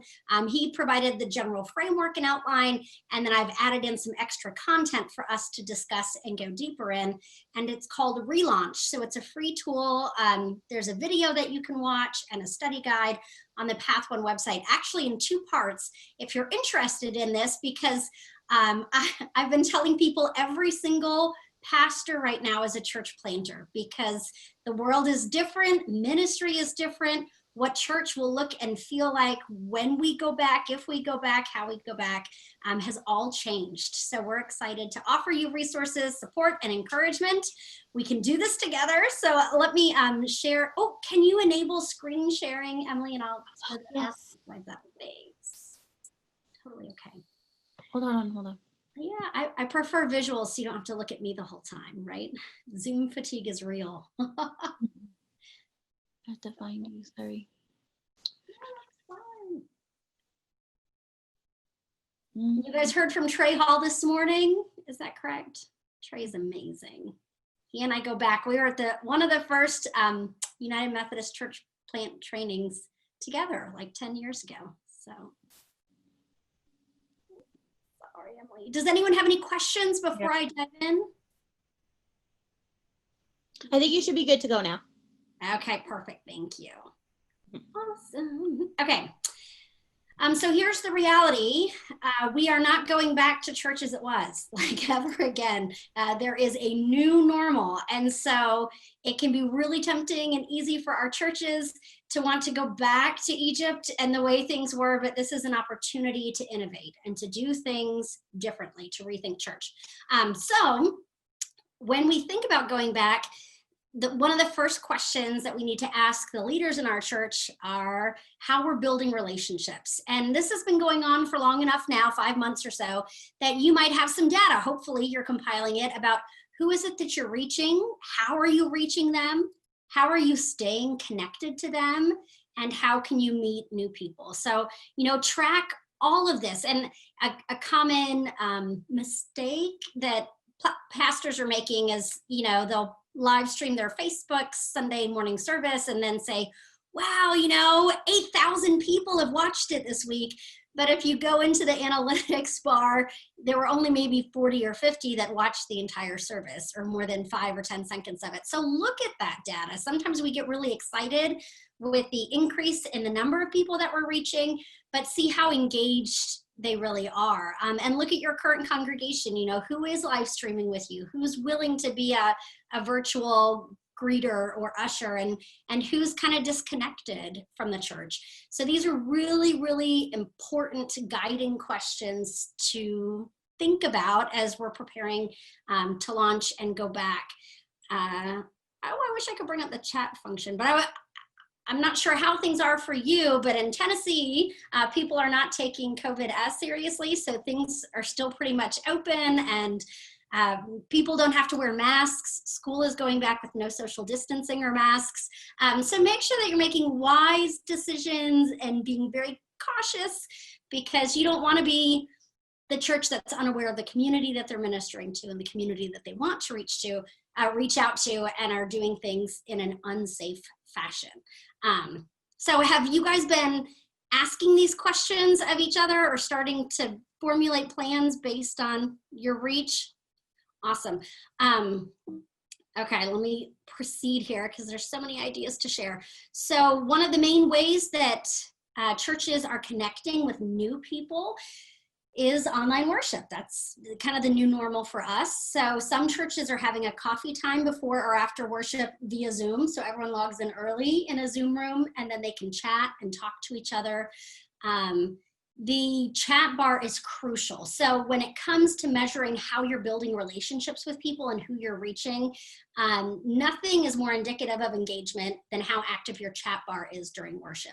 So be really, really intentional with that. An easy way to do, so on the right here is a sample of an online Connect card that LaCroix Church has that you can just download and use. It's really amazing. Lots of churches are coming up with these online guest cards, but I know that there are churches in Rio, Texas, where as they introduce themselves at the beginning of worship, they say, listen, if it's your first time live streaming with us, just type connect in the chat bar and we'll reach out and private message you and tell you more about the church and get you plugged in. So it can be as simple as empowering people to type that word connect. Others are using Google Forms to try to register involvement and see who's engaging. Breakout rooms for smaller churches, especially, they've loved the breakout room function, where in Sunday morning worship, if it's on Zoom and not on Facebook, people can break up and then see each other and talk in smaller groups where it's easier to feel engaged and heard and connected to others in the faith community. Marty Quick is a pastor, associate pastor at Journey Church in South Carolina. He has a DMin in social media evangelism that he got years ago. So he has been super excited to finally deploy his social media ambassadors. So every church should have some kind of training or team of social media ambassadors that are active in that chat bar that you have strategically placed there and told them, you know, they are important. They're kind of the missionaries of the church as they welcome folks and help understand what brought them there and what's keeping them in your online community and what they're hoping to see for the future. And then consider a hybrid worship model. So Jason Moore has done a lot of trainings on telling the story and what it's like to do online worship. And Jason and I were talking last week, and he said one of the most fascinating changes he anticipates is when pastors, so some of you and some pastors are going back and they're live streaming from the sanctuary, but with maybe 4 or 5 or 6 people, just so it feels like there's hope of sometime returning there all together. But the difference that has never occurred before in all of church experience is that when pastors, so when you're live streaming, if you're live streaming from the sanctuary, practicing social distancing, it used to be that if you had a live stream, your main focus was the congregation right there in front of you, and you were hoping those that were watching online were feeling connected in some way.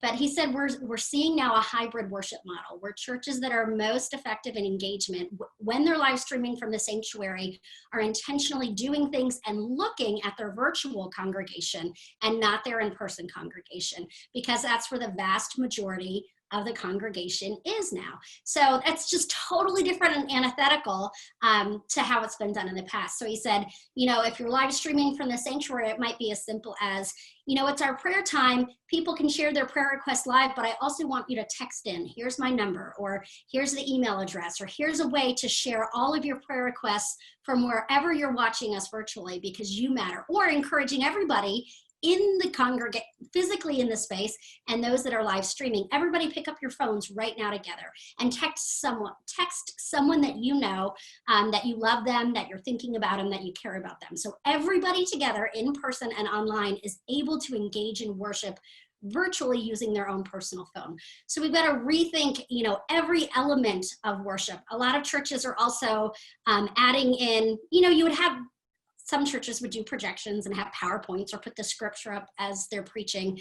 But a lot of churches are also adding in those images as the pastor's preaching to replace his or her face so that folks aren't just looking at another face all day the way that they're doing on Zoom every day of the week. And if kids are engaging in virtual learning this fall, as a lot of communities are, I'm putting my kids in virtual learning because they're not going back to a non-socially distant school. So that'll be fun. But you also have to think about how that will impact worship and worship attendance. So, you know, pajama worship has been really popular, or sending kits out to kids so they have physical, tangible things to do in worship, and then they can send those in or send those out. You know, if you send out activity kits to the kids and have them send their pictures back into the church, and then you post on social media all the pictures that you've received and the ways that kids are staying engaged, that can be a helpful way of helping folks realize they are part of a faith community and connected to it.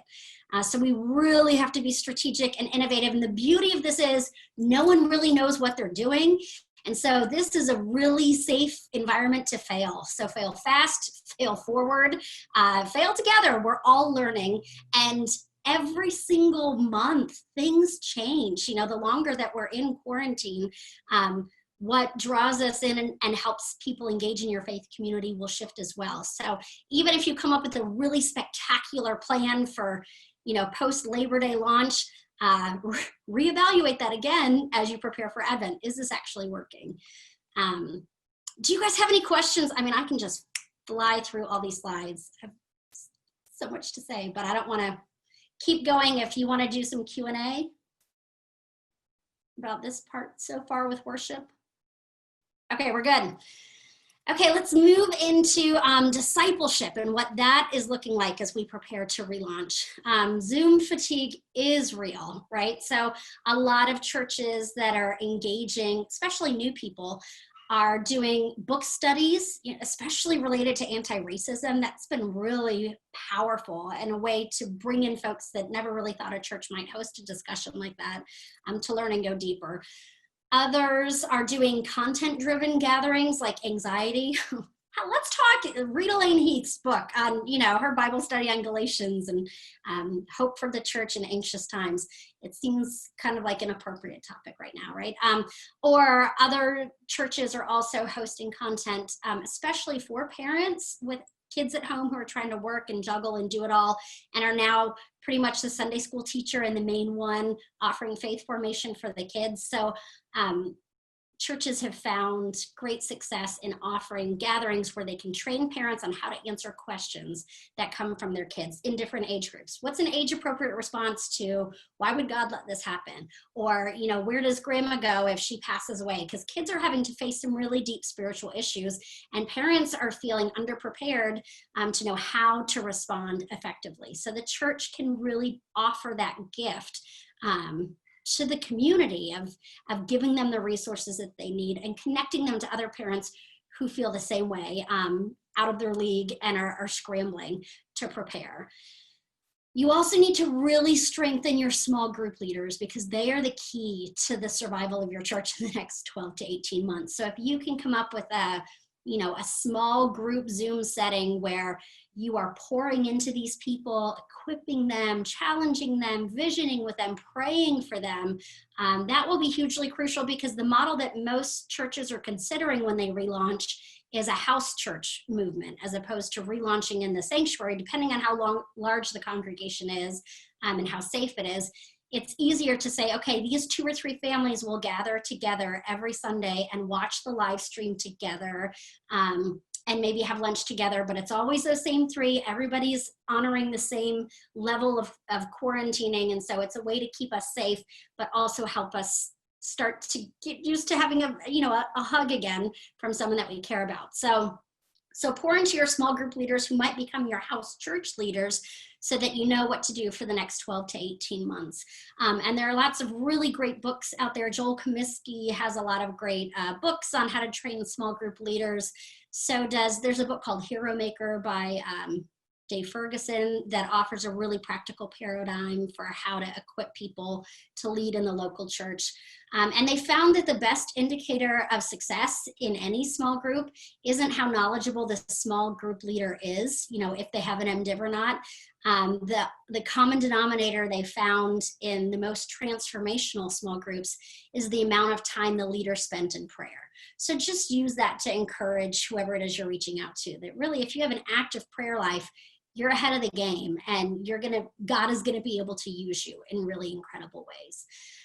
If you're doing any type of fresh expression or we're thinking about it, keep moving forward with that plan.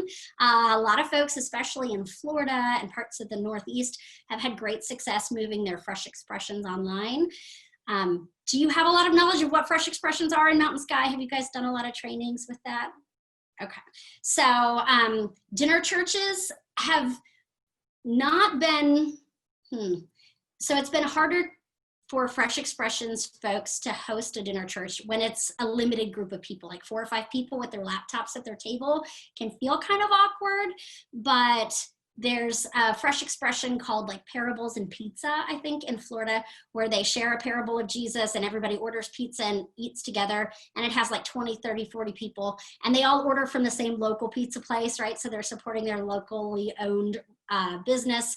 And that has really been taking off. So if one model of Fresh Expression hasn't been working well, don't stop. Innovate, shift it, adapt a little bit, and keep going. And Messy Church has been really popular, especially if you mail out the kits ahead of time so that all the kids can do it together. And then it kind of feels like you might have a babysitter for 30 or 40 minutes while the kids are all engaged in that Zoom call with each other. Rachel, we did have a question of what's a Fresh Expression. So if you want to just briefly share that, that'd be great. Sure, absolutely. And thank you, Emily. Keep telling me what the questions are, because I guess I could pull up the chat thing too, but then it limits my ability to see the PowerPoint. So yes, Fresh Expressions is a movement that began in Great Britain in the early 2000s. And it was a combination, a partnership between the British Methodist Church, Salvation Army, Baptist Church. A lot of groups got together and they said, how can we rethink church? And it hopped the pond, skipped the pond, came over here to the US about 10 years ago, and was hosted primarily by the Baptist Church in Virginia, but now lots of denominations have gotten on board. And when it comes to United Methodism, more United Methodist annual conferences are partnering with Fresh Expressions than any other church revitalization, church planting movement in the US. So what is a Fresh Expression? The easiest way for me to explain it is it's an attempt to reach new people in new places. So if you are starting some type of event somewhere and it's a new place, so, adding a new Sunday school class, not a Fresh Expression. It's new people in new places, having your United Methodist men's group go to IHOP together, not a Fresh Expression because it's the same people in a new place. But some of the popular models are dinner church, where you have people gather at the church or in homes now primarily to eat together and to share stories and to sing. So it's just a very different way of doing and being church. There's yoga church that's a Fresh Expression. Some Fresh Expressions meet in tattoo parlors or barber shops or places where they, repair cars, anywhere that people are gathered. You train and equip your laity. So these are not clergy-led expressions of faith. You equip your laity to go out and to make disciples wherever it is that they're doing life. And it's called a Fresh Expression of church. And it's really been breathing a lot of life into established churches. So if you start so Messy Church, you can Google it. You pay like $1.50 a month and they send you a magazine that walks you through exactly how to do it with children. Messy Church has been really popular, but the important thing to keep in mind about all Fresh Expressions is that there's no expectation that anyone who is gathering in your dinner churches or Messy Churches, they will never come in your doors on a Sunday morning or, fill out a pledge card for your capital campaign. It's just not the purpose of a Fresh Expression. It's not to save your church. It's not to grow the membership of your church. It's to be the church wherever you are and to reach new people with the love of Jesus Christ. So, so it's really beautiful to see like where Fresh Expressions kind of butts heads a little bit with the polity of the United Methodist Church is when it comes to sacraments. Because if we're equipping and empowering our laity to go out and start these faith communities, what does communion look like? And, how are people baptized? And so the model that we're encouraging, at Path One at Discipleship Ministries for churches to consider is for the clergy to lean into our history. The only time when Methodism was growing substantially year by year was when we empowered our laity to lead in the community and we ran our circuits. So you become the clergy that goes to all of the different Fresh Expressions in the community that exist and say, hey, can we offer communion this week, or I'll come to this house church to assist the layperson with the sacrament of baptism. So you partner and you work together and you think outside of the box. I mean, I started a Fresh Expression in a woman's jail in Virginia Beach, and it was beautiful and it was holy and it was sacred. But on Christmas Eve, they wouldn't let me in there to do communion. So, you know, I talked to Big Sexy, that was her name, that led communion that night, and she had crackers and high C, and they celebrated Holy Communion on Christmas Eve because that's what they needed to do. So, so think through that. What does that look like? What does that feel like? And talk to your DS to make sure he or she are there on the same page, because I don't want to get anybody in trouble. You know, we've all had some DSs that are much more open to that than others. But Fresh Expressions are amazing. So at Path 1 at Discipleship Ministries, we have a New People, New Places training that you can do with some of your laity to explain what this looks like, even virtually while we're practicing social distancing. This movement is not slowing down. And then obviously Fresh Expressions US offers a ton of resources and trainings as well that you can sign up for on their website. Okay. Any other questions that have come in before I move on? The only other thing so far is just if you could say the resources that you're naming in the chat so people can have access to that, the books and that sort of thing. So one of them was Hope for the Church in Anxious Times, and then the one on training small group members as well. Okay, let me type those in quickly. Yay, thanks guys. Okay, so kind of the guru for decades on small group stuff is Joel Comiskey, or Hero Maker by Ferguson. That just came out in this last year. And then, yes, and then you got Elaine Heath's book. So that's been a really great one. Okay, I think that's all of it for so far. I'll try to bring up the chat while I'm doing the PowerPoint. I should have another screen here. I was. You're doing great. You're doing great. We're all on the edge of our knowledge of technology for sure. We're expanding that edge. Yeah, the struggle is real. So kudos to everybody. Like I don't think I've been so impressed with how quickly the church was able to adapt, when some churches had like 24 hours before everything shut down and they had to figure out what it meant to go live and how to speak into a camera without being shell-shocked. So you guys are all doing incredible work, and there's more to do and learn, right? Okay, so I will go back to share screen. We'll proceed. I don't have a ton of slides, but there's so much information to go with it. So let me turn that off. Okay. All right, so after discipleship, how do we meet people outside of worship? New people, like this is a chance, guys, because people are bored. They're going a little stir crazy. They're a little anxious. And especially if you live alone and you haven't had a lot of engagement or connection over the last few months, like you are longing for community. I was talking to a church planter in New Jersey who's part of some meetup.com groups. And there were some like millennials, Gen Z people in those groups saying, man, does anyone know like someone from a faith community? Because I'm really struggling with some spiritual issues for the first time in my life, and I have no one to talk to.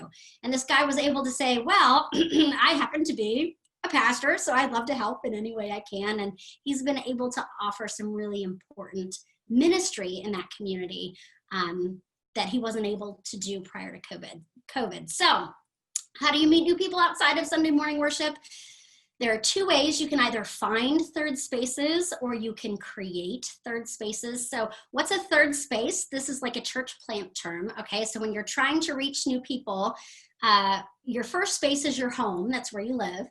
Your second space is where you work, which for most people is their home as well, right? And then third spaces are anywhere that people spend their time outside of home and work.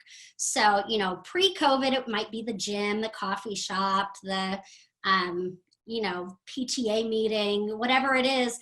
Now, during COVID, those third spaces still exist. People are still gathering, maybe not in the gym, but they're all logging into Zoom together to do their gym classes, or joining into groups to have mom discussions, or they're doing things like Tabletopia, Roll20. So if you like board games, if you like online stuff, There is a pastor in Western North Carolina that does Dungeons and Dragons. I've never done that. I don't know what that is, but he is an avid fan, and he's playing virtually using Tabletopia.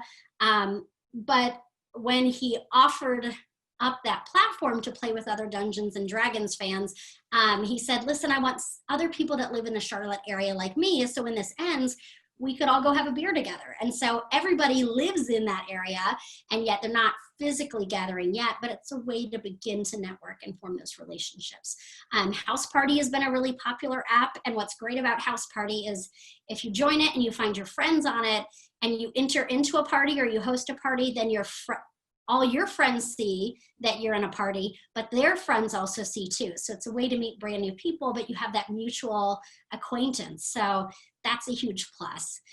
Other folks that have Slack channels with their work are using that as a way to reach out and meet new people or post activities that are going on at the church, or look at any gym, mom groups, meetups that have moved online as well, and keep connecting with people, making contact with them. Or you can create third spaces to help you meet new people. There's a church in Harrisburg, Pennsylvania called Journey Church.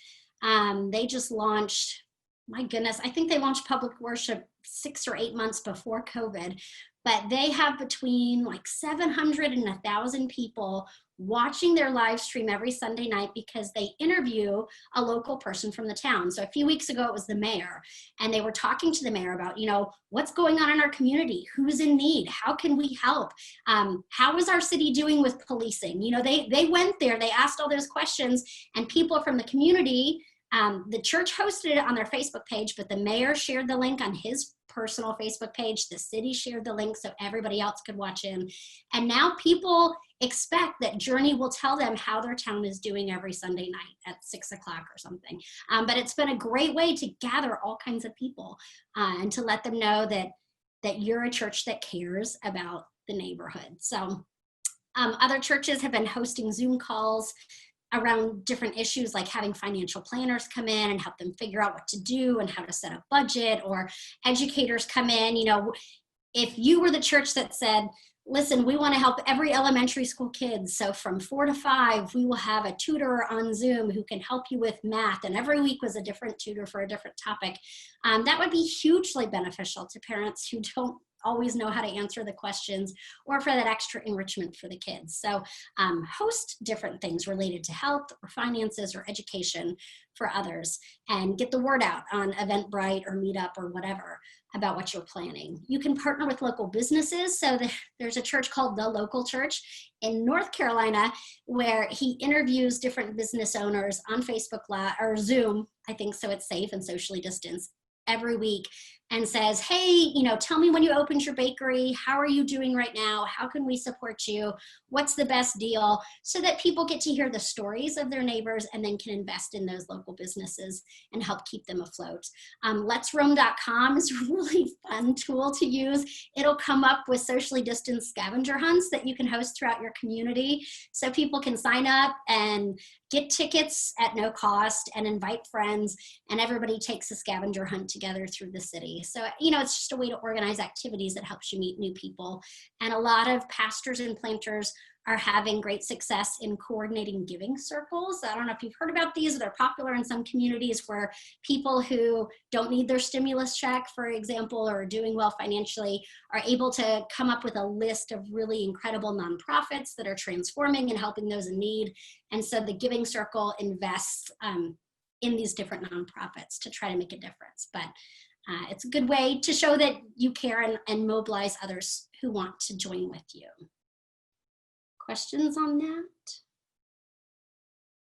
Sorry, I'm flying through like 8,000 ideas, but my hope and prayer and goal is that by the end of this, one of these ideas will be something that sounds easy to try in your own context.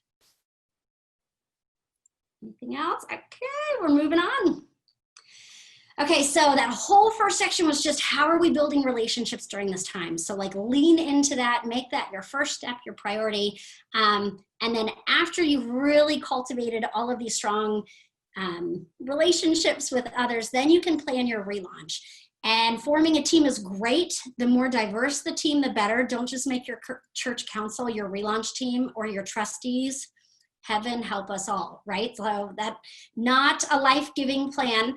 So be strategic. Find, some of your more senior members that might have a lot to say about when and how they want to gather, or younger folks. Just make it a blend of as many people that you trust as possible to form your task force for this, and ask 4 main questions. The first is, when will we gather? And look at your state, your city, medical recommendations. There's so many factors to consider. Are you flattening the curve? What's the infection rate where you are?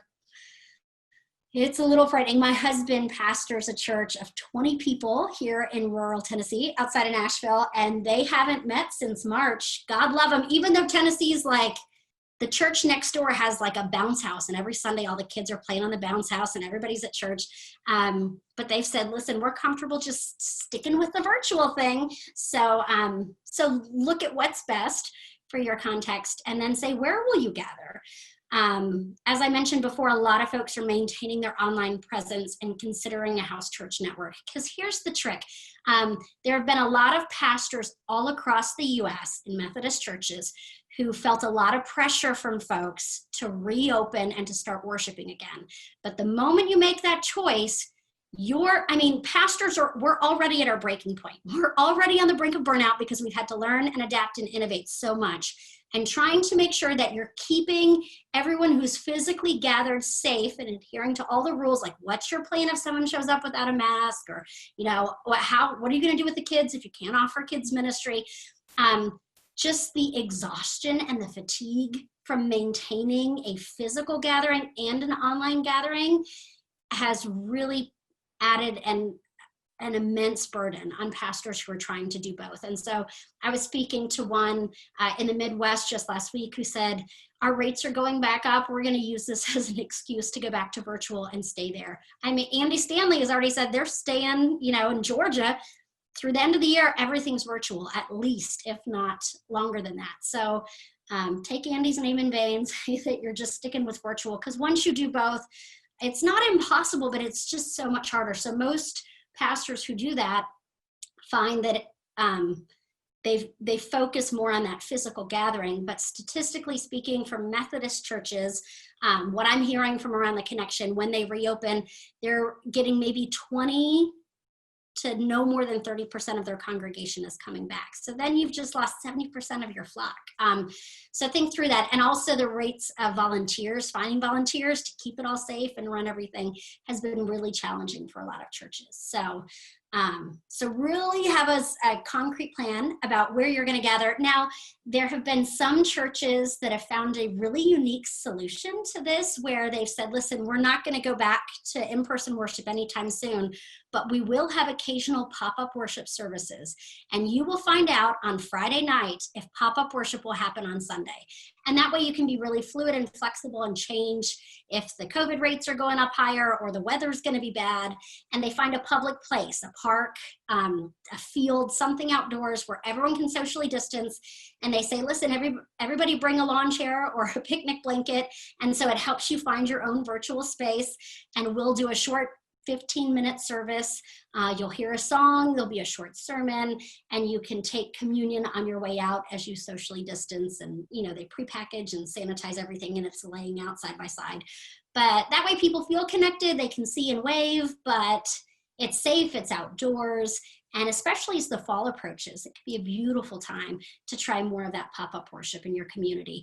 A hybrid of that churches are doing are, we won't all gather together this Sunday, but our pop-up worship is, we want everybody to come to the church and drop off a box or a bag of canned goods that we want to distribute to the community this week, or give to our local food bank. And so they'll take pictures on social media of all these cans piling up so that people can all leave their homes at different times and leave the cans there and socially distance, but they're able to see the impact that other people have been there as well and feel connected. So think through that as an option. And then ask, why are we gathering? So as you're planning worship and other events, have that balance between celebration, that we're celebrating we're alive, that we are church, that there is hope, that this won't last forever. But also look at what grief is going to be like for your congregation, especially moving into the fall and winter. If we do have that predicted combination of COVID and flu, and it gets to be really difficult, and more people are losing their jobs. I was on a call yesterday where there were 8 of us, and 6 of the 8 have had children that have lost their jobs, in their 20s, and they're now moving back home because the economy is not going so well. So find ways in worship to name that, to remember that there's been a loss of life, a loss of livelihood, loss of a way of life. Americans are not very good at grief, and we think you can be sad for a day or two and then you just gotta make some lemonade out of your lemons and move on. But there is something you can research, post-traumatic growth syndrome. So we've all heard of PTSD, but the British Methodists that I've been working with have been encouraging all their pastors to do research into post-traumatic growth and what it means to endure pandemics like this and come out stronger and better on the other side. So doing sermon series or prayers or a Blue Christmas service with a post-traumatic growth theme could be beneficial and healing for your community.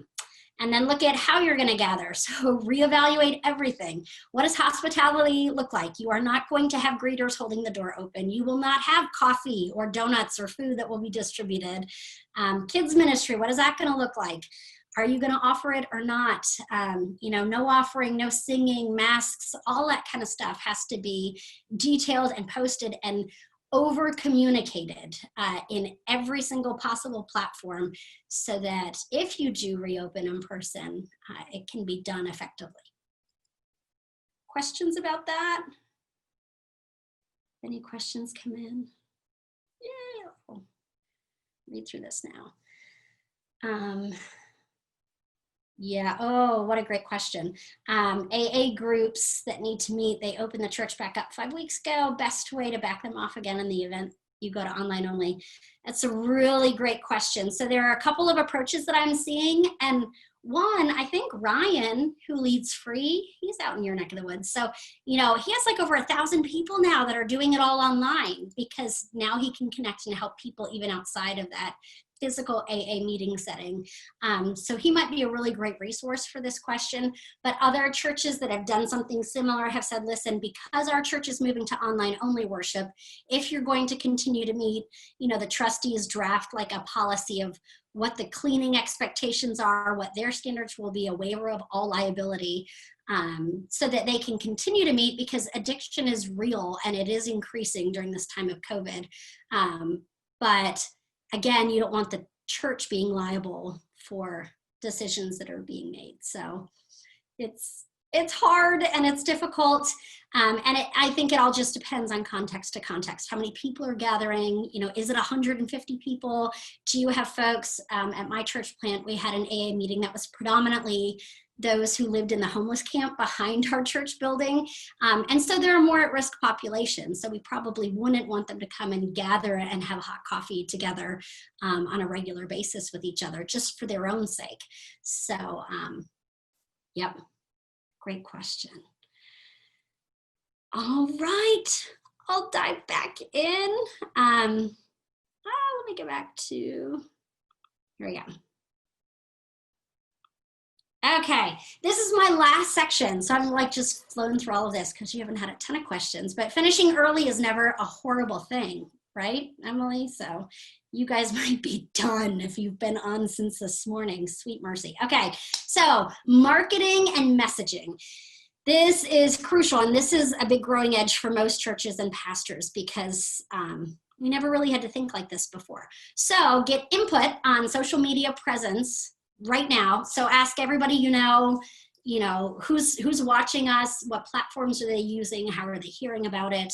Are you encouraging your church members to share all the time? It's easier now than ever before to invite someone to worship, because all you have to do is host a watch party or share the worship service, right? So figure out what your social media presence is like, get some honest input, especially from younger generations, as to your website and what that looks like. Most churches, because information is changing so rapidly, are just using their website as like a main billboard for general, like evergreen information that will never ever change. And then all the other social media platforms are where they put all the details about small groups or pop-up worship, that kind of stuff, because it's just too exhausting and overwhelming to update the website with every single little change. So minimize the website, maximize all your social media. That's where folks are hanging out. And if you want to see people that have an incredible following and are doing great stuff on social media, Gary Vaynerchuk, he says the F-bomb a lot. So don't be offended by it. That's my warning. Or if you are offended by harsh language, skip Gary. But what he says and the impact he's had has been kind of incredible over the past few years. My other go-to guy for social media tips is Brady Shearer. He does pro church tools. So you can just Google that. It's his whole YouTube channel. He has phenomenal resources about how to improve your social media as a church so that you're reaching people outside of Sunday morning. Every minute of every day, you're connecting them to God in some way. And Brady has better tips than I've seen anywhere else for how to do that. You can also have your current members of the church use their iPhones and submit why videos to you. You know, why do I give to this church? Why do I serve at this church? Why do I lead a small group at this church? And you can compile all of those into little montages or just use each video as like an ad for the impact that you're making and who's a part of your community. It can be really powerful. It can lighten the load on you as the pastoral leader and help everybody in your faith community see a familiar face when you post those why videos on your social media platforms. So try new things when it comes to social media. Some crazy ideas that are being used around the connection. Our acapella app, so that's a great way to get your choir back together virtually. So one person records it and sends it to another who sends it to another. I think you can have up to 9 families participate in creating music together using that, and it's a very low cost. Other pastors are having everyone do a dance and they're compiling it together on TikTok or on Facebook to try to invite people into the faith community. Different TikTok challenges have really been fun for youth groups if you have a youth group at your church. And I know that there are concerns about, you know, China and security and TikTok, but everyone in Generation Z that I've talked to thinks that all that stems from some concern from the White House about TikTok affecting the Tulsa rally. So that's a way to get back, is to threaten. I don't know, I'm not an expert, but I do know that my children will not let go of TikTok unless it's like illegal, because it means the world to them and Gen Z. So, and even like Brady Shearer has great tips. Ooh, maybe I put this on the other slide. So I won't go into it yet about the strategy for using Instagram versus Facebook versus TikTok. But you can do Instagram challenges as well and encourage people. You know, this is a long, hard summer. We all need some hope. So everybody post a picture that brings you hope and use this hashtag and connect it to your church.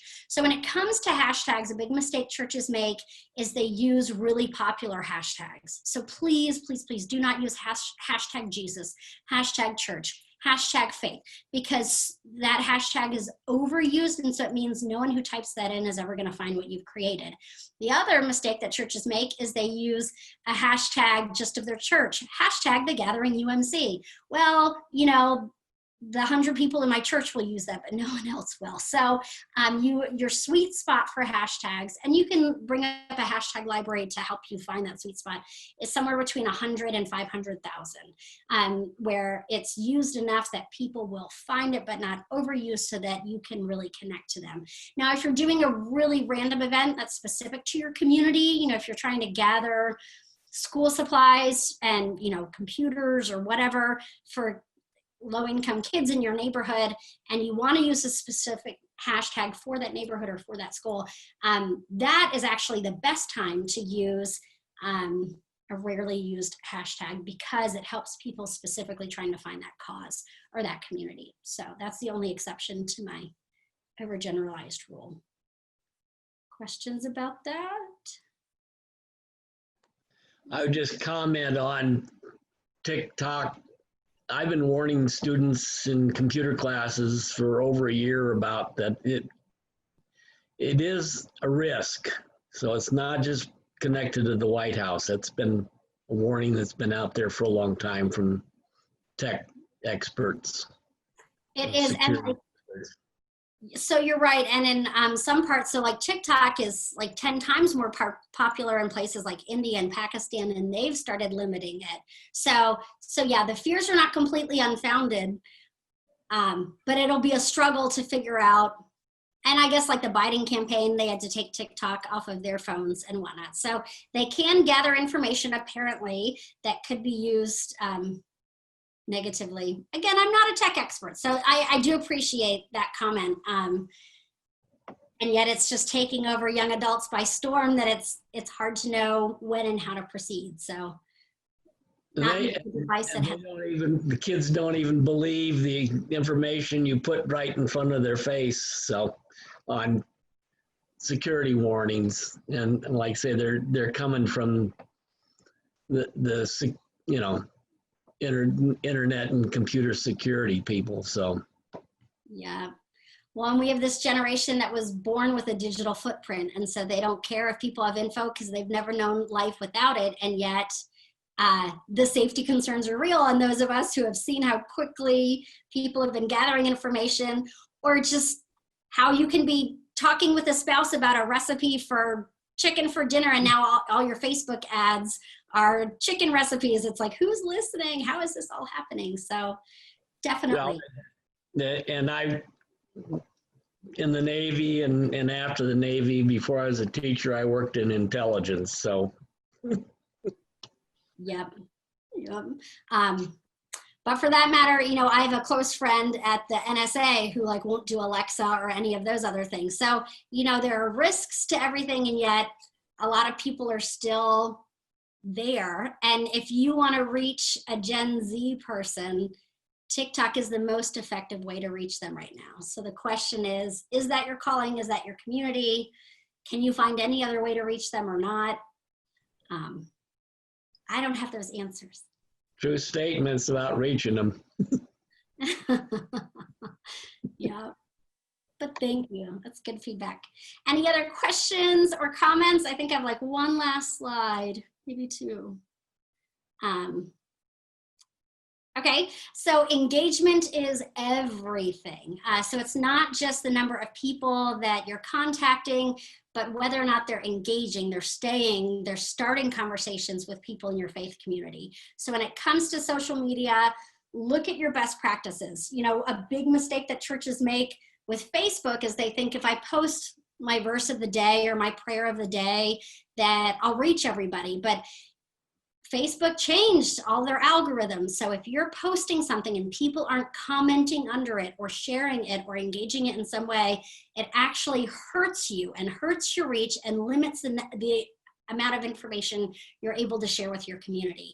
So be really strategic. Have a social media calendar, and you can use something like Hootsuite that's free, where you schedule and have your social media plan, where we will only post something on Facebook Monday. We'll post a recap of the Sunday service and a reminder about groups, and maybe throw in a poll about,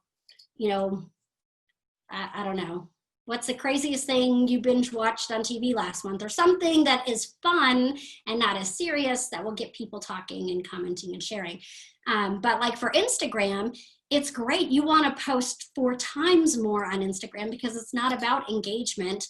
The more that you put out into the Instagram world, the more of a chance that people will see it. And again, you got to be strategic with your hashtags and how you can link it to your website. There are like, go to that Pro Church tools to figure out how to use like Linktree and other things to get people from Instagram to your website or to your Facebook page into your faith community. And then TikTok as well, that'll help connect people to your Instagram page and to all your other social media platforms so they can engage and go deeper. But with TikTok, if you have any video over 30 seconds, people are not going to keep watching.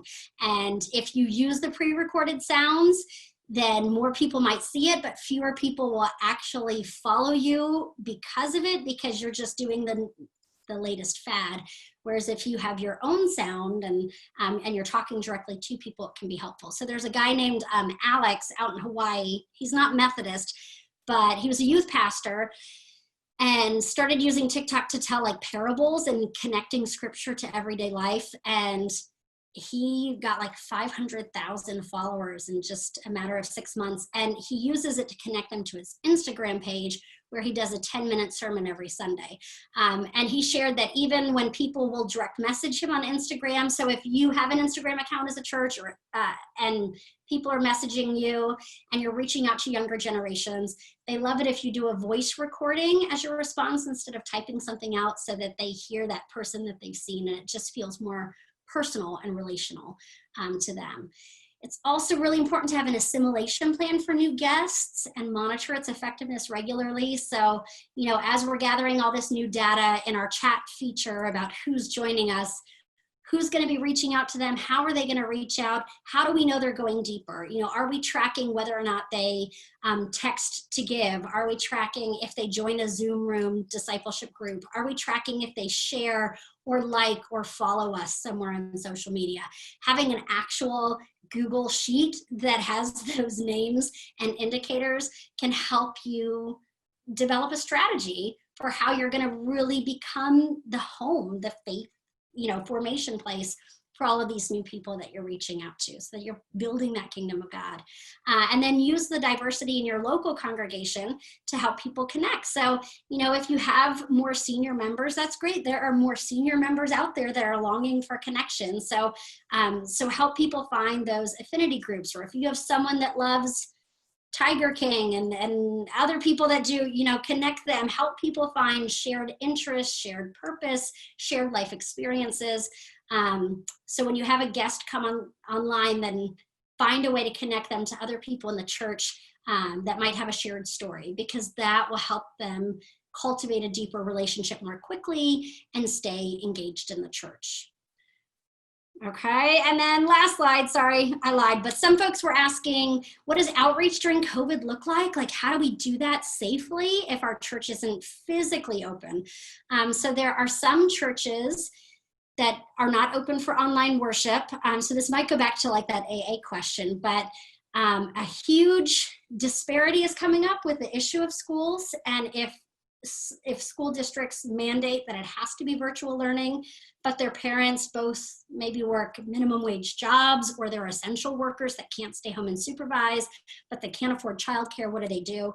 So there are some churches that are starting educational pods that are free, where there's a volunteer from the church, you know, that doesn't have pre-existing conditions, that wears a mask, and you might have, you know, 4 or 5 kids in each of your Sunday school rooms, so social distancing is maintained, but it gives a place for those kids to learn virtually online via Zoom at no cost, and the church is able to really build trust in the community and help meet a very real need for a lot of families. Others are doing this with co-op workspace, especially in lower income neighborhoods where businesses maybe can't operate anymore and have, you know, not renewed their leases. The church is saying, listen, we have Wi-Fi, we have a printer, come, and we have socially distanced workspaces at little to no cost, where you can still do your business, but outside of the home, so that you're able to get more done. So that's been a huge form of outreach that I've been seeing. I know we're hosting a pod in our home, because we don't have internet at the church. So there'll be 7 kids at our house, 2 of mine, and then 5 from 2 other families, from 7 a.m. to 4 p.m. every day, just learning side by side on their computers, which gives them some of that social interaction, but also gives their parents an alternative. You know, one of the families is a minority family, and she's a cancer survivor and is really worried because her immune system's compromised, and now she doesn't have to send her girls back to public school. So others are sending care packages to healthcare workers, or organizing a community stimulus check fund. If you don't need your check, give it to this fund at the church, and we'll distribute it to cover utilities or rent for some of our neighbors in need. Others are, if you live in a college town, they're working with the local universities and colleges to find lodging for international or homeless students. When the dorms close, they have very limited options. So the church is stepping in and mobilizing to be the church and respond. Lots of churches are sending cards to different groups in the community, from inmates to nursing homes, just saying, you're not alone, I'm here, we care about you, we're praying for you. Other churches, well, Belong Church, Jasper's done this, and then Two Rivers Church out in South Carolina and countless others have done, the Good Neighbor Movement. Brandon Rencher's church out in North Carolina has done a lot with anti-racism and organizing daily prayers or challenges for continuing to stand up for justice and equality.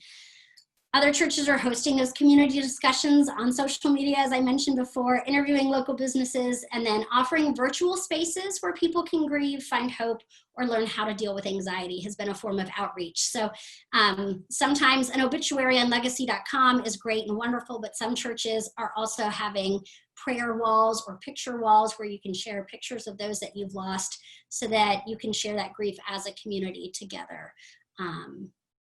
So yeah, those are some of the innovative ways that I'm seeing churches reach out during this time. Oh, and one additional resource I want to offer. We already have over 100 people registered, but it's going to be exciting. This is the lineup for the digital church planting training that I have put together over the last few months. So this begins, if you haven't had enough of Zoom, wait, there's more. Every Tuesday from August 4th through September 8th from 1 to 3 p.m. Central Time, there will be 12 different topics. Here are the speakers. So Elaine Heath will talk about the theology of online church coupled with a house church network. Nona Jones is the executive director of faith relations for Facebook. She'll talk about how to use Facebook to really cultivate engagement and community. Mark DeMaz is one of the leaders in church entrepreneurship and multi-ethnic planting. He'll talk about that. You see Jasper up there. He's going to talk about online communication. Jason Moore will talk about online worship. Christine's talking about online kids ministry. Bill Kokenauer from Exponential and the Tampa Underground Network will talk about house churches. Amanda Moore is a senior project manager at the Christian Broadcasting Network and will talk through nuts and bolts of social media. Luke Edwards is from Fresh Expressions and we'll talk about online Fresh Expressions.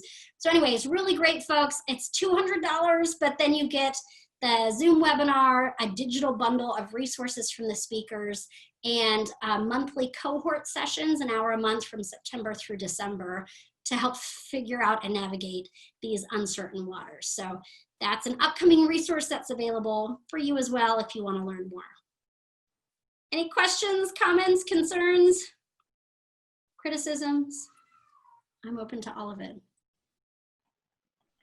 Hi, this is Emily. Your presentation has been so dynamic and fabulous. Thank you. Oh, thank you. You're so sweet. All right. I think it's great, Rachel, to have you both kind of at the beginning of COVID and hear some of these thoughts, and then another refresher that's more applicable to where we are today. I just love having you to share with us these thoughts and ideas, and really grateful for your time today. So thank you so much for being here with us. Great. Well, thank you. It was wonderful to be here. And if you need anything or have any questions, check out our website, Path One, or feel free to email me and I'll do my best to help respond. We're all in uncertain waters, but you're not alone. I'm so proud of you, praying for you guys, because your ministry is so crucial. It's a lifeline to so many. So thank you for this opportunity to meet and talk. Sure. Rachel, would you be willing to pray us out? I would love to. I would love to. Let's pray. God, we give you thanks that no matter what we face, no matter what we're experiencing, that you are truly Emmanuel. You are God with us. You are God in us. You are God before us. And so, God, we just pray for your guidance and discernment, for your wisdom and your strength, for the reminder that we are called to be a people of the Sabbath, that learn to rest and unplug and reconnect to you in meaningful ways.